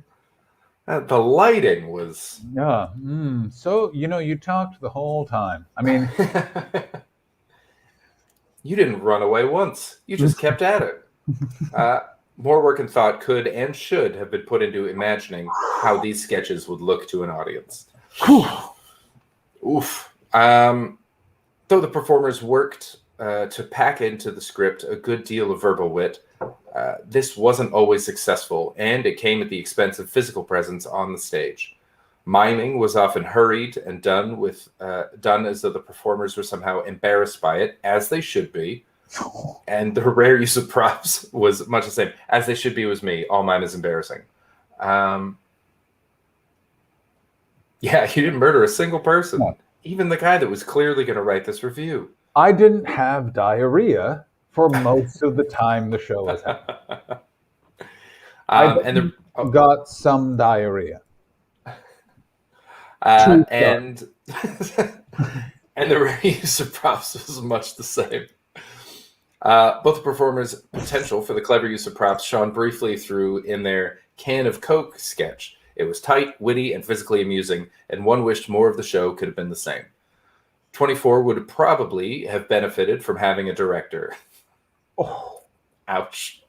Ooh. Was there a director? I need to know right now if there was a director and they just got thrown under the bus. I got to say, you know what? Credit to Alex Watson, who could have no director, could have absolutely not. Oh no, not that again. Not that. I thought that command went away. Unlike other people in the chat who could have just kept this quiet, Alex Watson, who I don't like that stream elements at all. They are very, very nice, good, excellent people that I very much enjoy working with. Your pal is about to be rated, so I came to you. What? Oh, thanks, buddy. I'm assuming, I'm not sure which stream that was on, but I'm assuming it was me. One of us is about to get rated. Ooh, how exciting! I think it's you. I hope it's you. I think it's you. What are you doing? I don't know. I have this turned on. Yeah, I didn't have my chat on, but Liam Green Jacket, thank you very much. I assume. Finish reading the fucking thing. Okay, sorry. Where are we? Benefited from a director. A third pair of eyes would likely have done a great deal in cutting what needed to be cut, as well as drawing the performer's attention to how to make the show as appealing as possible. The overarching plot device of 24 hours in a day seemed almost irrelevant. I remember Finn Taylor doing that. Failing to be reflected in any of the sketches, and only cursively mentioned at the beginning and the end. The lack of transitions made the show feel disjointed and, to an extent, lazy. Despite there being certain points of humor in 24, they eventually numbered all too few. The performers' failure to fully inhabit any of the characters whom they created sadly left them awkward and forced on stage. Ooh. Ouch. Ooh. Ouch. Ooh. Ha, that's great. Diamond. The overly long review advises an editor is used. That's awesome. Oh. Thanks for the follow, Questing Time. Much obliged. Questing Time. Thank you for following Chris. Make sure to subscribe, everybody. And also, no, watching both of these streams simultaneously and would not recommend it. Yeah, you know what? So Roscoe's rating you, and Liam Green Jacket chose Team Bets. Thank you so much for the raid, everybody. Holy shit. Thank you, everybody. Welcome aboard. Yeah. Thank you so much. Cabana's here. Steven. Roscoe, welcome. Thank you for the raid. Welcome aboard, everybody. Please do me a favor and do a follow. We are about to watch some. Oh my God, Simon Zelfin, thank you so much for the follow. Oh my God, everyone go kiss Roscoe on the penis. Find his penis and kiss it. Fire Gal number 1, you were part of the Hum Chums. Bear the Crocodile, welcome to the Hum Chums. Christian Corey, thank you so much. Oh my God, Sneezy, whoa. Monkey Bork Laser has just subscribed. Thank you so much for subscribing, Bork. Damn. Very exciting. I mean, it's going at a perfect time. And that is because we're about to watch Steven Seagal do some fucking shit karaoke. Oh my God, thank you for following Sneezy Ayachu. Sneezy Ayachu. Thank you so much for following. We're not going to watch Steven Seagal. Oh, yes. I mean, we nailed this. We're now going to have to go. How much time do you have left in you, Chris? Night Questing Time. We'll see how this goes. I'm starting to feel a little allegedly, so. Oh, yeah, me too. I'm not going to lie to you, everyone who just joined in from the other. Adity Bouquet, we are rated. Thank you so much. Please do Questing Time. We'll see you soon. I've had too much whiskey and weed. Yeah, I have had too much just whiskey. But hey, maybe that'll make it better. I shouldn't read anymore, though. All right, well, a tonic to see you both, supposedly, allegedly. Let's watch Steven Seagal do some fucking karate, everybody. Why the fuck not? Look at this already. So fun because they're in a hockey arena. Ladies and gentlemen, Steven Seagal looks also so like the least like an athlete. What up, Tricky Pie 90? Welcome, Fire Gal. Roscoe, by the way, has been having glue all night. Roscoe, you want to come on the stream? You want to come chat and watch the Steven Seagal thing? Yeah, jump on, bud. I think definitely in Russia, right? Oh yeah, I think or Oshawa, Ontario. They fucking love a Steven Seagal. So fucking Canadian too. Like just the hockey boards. That's the thing is there's so many weird things in Canada that you don't realize. Like, it took me so long to not think that figure skating was on just in the afternoon. Do you notice? When was the last time you saw curling on television in prime time? It's been too long. I'll tell you that much for free. Maybe get your Twitch name in John's chat so you get the follows from Liam Greenjacket. Liam Greenjacket, great idea. This weekend, bud. Wait, what's happening this weekend? Hey, Greg. Oh, yeah, that's a good idea, Liam. Everyone follow me, too. Yeah, I think a stream element just came up. Come on over, guys. I'm the one that smokes out a window on camera like a grown-up. Liam Greenjacket, I really appreciate that. Thanks, man. Good looking out. Yeah. I'm going to be totally honest. The window I would smoke out of is blocked by the table I'm using. Because if you go back, I mean, we've been streaming long enough together that those streams are gone. But man, I really went through some real rough times background-wise, angle of the camera-wise, all sorts of issues. I'm looking through it myself. Such a long walk already. Like, you know what I mean? Like, he doesn't look... Look at that belly. Yeah, like he looks like a con man. Like this is classic too many beers in a warm place made money doing something like smuggling cigarettes to Nairobi. Like yeah. The gi was not made for this body. That impossibly dark goatee. What the fuck? What the fuck? Okay. I love that they cut to him having a hold. They didn't show the start of the fight at all. I also love that there's just junior fucking bad guys from the movie GoldenEye just in the crowd, and then this fucking creepy lunger. Who is this guy? Does there have to be a slap slump even there? This guy's like, oh, this is for me later. This isn't even for the internet. These one for private collection make me go boom in pants. No, I don't know what this has gotta be Russia. No one cheers like that for him except Russians. Oh my God, he's winded. He's tired. Did you see that? That guy did all of the work, and Steven Seagal is ready for a nappy buys. That was a classic WWE sell. That guy jumped right through that fucking toss. Oh my God. Also, new people who have joined the stream, please feel free to... Oh, Roscoe, thank you so much for subscribing, Roscoe. Please feel free to join us in Discord. Also, Chris, I got to be honest, I don't know how that keeps happening. What's that? Oh, no. Jesus Christ. I don't like this at all. Yes, it could be one of the stands. You know what I mean? Yeah, also possible. Maybe one of the block. I have a feeling it's Russia. Look at the Russian language there, and also all of these. Also, I got to tell you, those shorts too short. What are they wearing? Oh my God! I just gave him a clothesline from hell. Also, like, what is this? This is also like, imagine this is how you know Russia's a dictatorship. I've met Russians. You do this in a fight, all of these kids are trained to go find bottles of vodka and throw them at you unopened. Like, what they will fuck you up, and they will not stop until you're dead. We don't like you here. You know. Remember World War II? We won who won that.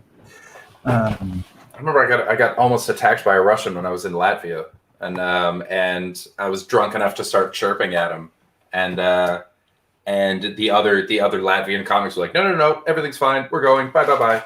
And then we got 2 blocks away, and they're like, that guy would have murdered you in the street. There's no question about that. Jesus fucking Christ. Rubbish Monkey, I don't know what you did, but I love you for doing it. Thank you, Rubbish Monkey. Also, everyone, if you enjoyed this stream, please also go follow Chris Betts on the other stream. It would be wonderful. Also, if you want to throw me a follow, throw me a subscribe, I would love you. Me and Chris talk shit and watch videos Thursday through Sunday through Thursday at midnight UK time. That's what we do. Join our Discord for lots of information about hummus. Go listen to my podcast. I love you. Now let's watch this fucking stepdad beat up this. This guy is so... If I fuck this up, there's radiation in my tea. Wait, did Liam Green just name the tournament? Wait, what? Liam Greenjacket just said, "I'm that video saying Saratov Sambo tournament." How do you know that? Yeah, how the fuck do you know that, Liam Greenjacket? Great, amazing. Yeah, how? Were you there? Are you KGB? Are you Roger Stone? Thank you, Richard Anthony Morris. You're a wonderful boy. Good night, Richard. I watch MMA, and MMA fans hate Seagal. That sounds right. Yeah, it's not a place for posers. I don't think. No. The whole point is you prove it. Fuck, that whiskey's good. Allegedly. Right. Let's watch his sweet moves.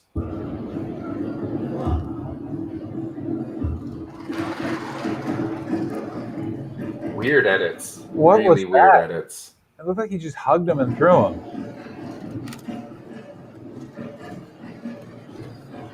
Wait, what the fuck? Like, he's literally just hockey checking him. Like, they're helping him do this. This is so fucking off-putting that no one here is just booing him. I would have loved if one of them just kicked his head off. Oh, just had enough. It's like, nope. I'd like if one of them took out a Kalashnikov. Now let's do Under Siege. Show me what you really got. Yeah. I mean, do you ever think about in Under Siege 2 that weird zoomed-in nipple part? Because I think about that all the time. I don't remember anything from Under Siege 2. I remember Erica Eleniak coming out of the cake in Under Siege 1. Of course, we all remember that absolutely spectacular scene. Oh. Clothesline. Smattering of applause. What the fuck is this? Why is he stepping on his wrist? Also, he's going so slowly. Also, is that just a briefcase of cash right there? Also, I think he moved. Who are these kids in red? This has got to be like a children's tournament, right? That he showed up to be like the superstar main attraction. I so hope that's what has happened. I just love, it's so weird to me, the people that dictators like the idea that if you show me Under Siege and be like, that guy's going to be best friends with the king of Russia, and then you show someone Double Team and be like, that guy over there was basically the diplomatic envoy to North Korea, and people will be like, what you fucking on about? I want to say thank you, Dead Man's Boots, Barry the Crocodile, It's Bork Laser, Mac Andy, and Richard Anthony Morris, who left. But thank you so much for the follows. Wonderful stuff. Bork Laser, I love a good hug throw. The guy just laid down. Yeah, they're all just selling it. It's like they're putting him over. Yeah, it's clearly because if there's a guy with a fucking photo of both of these guys' families right here.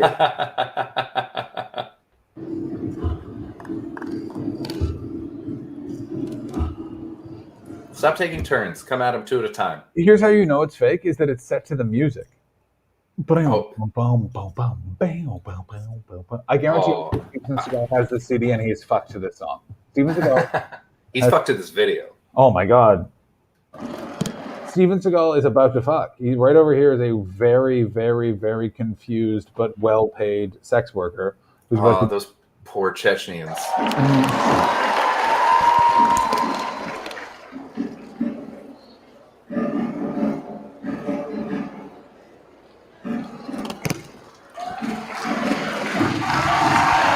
Somewhere off screen, there's 2 women in short, sparkly blue dresses just waiting in his green room. Rubbage Monkey, thank you for the follow. Rubbage Monkey. Classic bump and feed. Who's James Coco? I don't know. Colt, get in on this. Tell us how he's selling this. Yeah. Wait, what? No. Don't use those words. What are you talking about? Colt doesn't know how to do that. Yeah, we can talk all about wrestling if you listen to my podcast, The Wrestler Review, something I've somehow been doing for 6 years. That's so amazing. So insane. I've talked to Dylan Gott officially too long. This is the one worrying thing about this stream is I don't want to turn our friendship into just another thing I do. That hasn't really happened with Dylan, by the way. It is nice to hang out with you every day, though. I'm enjoying it. As am I. It's very nice. It's really it's like the Lebowski's rug. Yeah, it really ties the friendship together. From like, he all wants his after dance.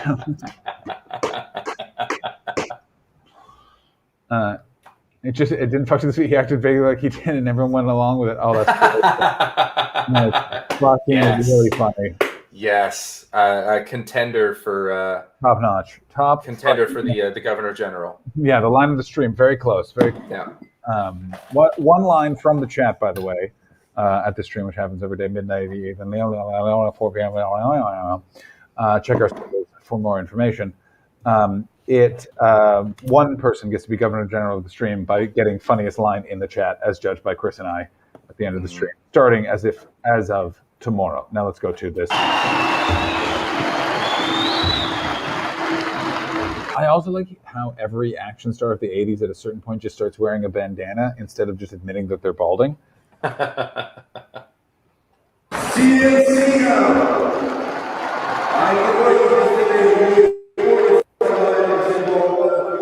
want to point out that they're about to give away a car. If he goes up and kicks the car, I'm going to lose my shit. That's it. Oh my God, that was it.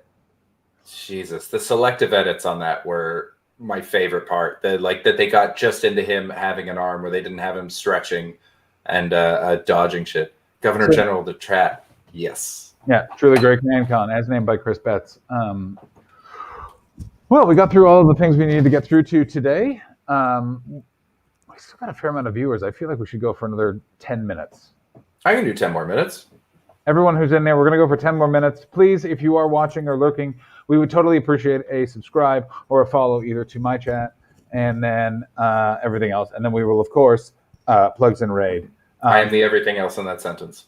Yeah. So go check out Chris Betts.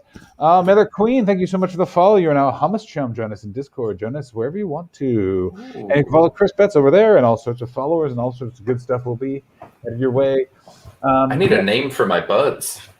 Ooh, that's a great chat to have at the end, actually, because Hummus Chums came up organically because of my sheer chat about hummus all of the fucking time. I think the problem you're going to have is if we're going by things that have mainly been discussed on the stream, it's either something to do with stonks or it's something to do with being a bareback rider. Yeah, I don't want it to be the bareback riders. Although it's pretty funny. Wait a minute, can you go get your list of titles and we'll just run through those and see if any of those work? We are not doing that. None of those titles are going to see the light of day again. That was a failed outing. What was it? Bets Around the Boys? What about something? We got the Mistifers. I like the Mistifers. Ooh. The Mistifers is good. The Bets Around, the Debets. I like the Mistifers though. Mistifers is very good. Very, very good. That's very fun. But you can call me Mistifer. You can call me Mistifer.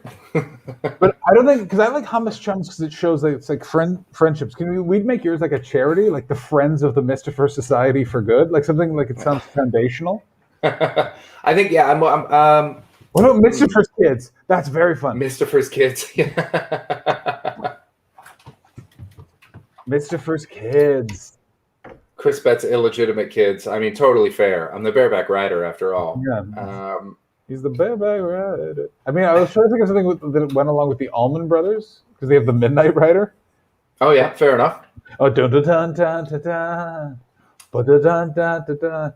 You gotta stop him if you don't want to have unprotected sex because he's the bareback rider. His name is Chris Betts. I can't believe you rhymed that out in the end. What? You know what? You're not as allegedly as I thought you were. I mean, it almost came out to Fat Bottom Girls. Like if anyone watched it back, it goes from Midnight Rider to Fat Bottom Girls. I think Mistifer's Kids is very good. I like Mistifer's Kids. The Hum Chums and the Mistifer's Kids meet five times weekly over here at the Naked Lady Store. Welcome to the Naked Lady Store. My name is Nate. My name is Lady. Yeah. It's more of a shop. And if you're buying, we're selling. Oh my God. I really dislike, and that really means it's going to stick around. The Shart Truthers. Ooh. Jesus Christ. I don't know. That's so. Oh, did you talk about Shart Truth? Oh, Chartreuse.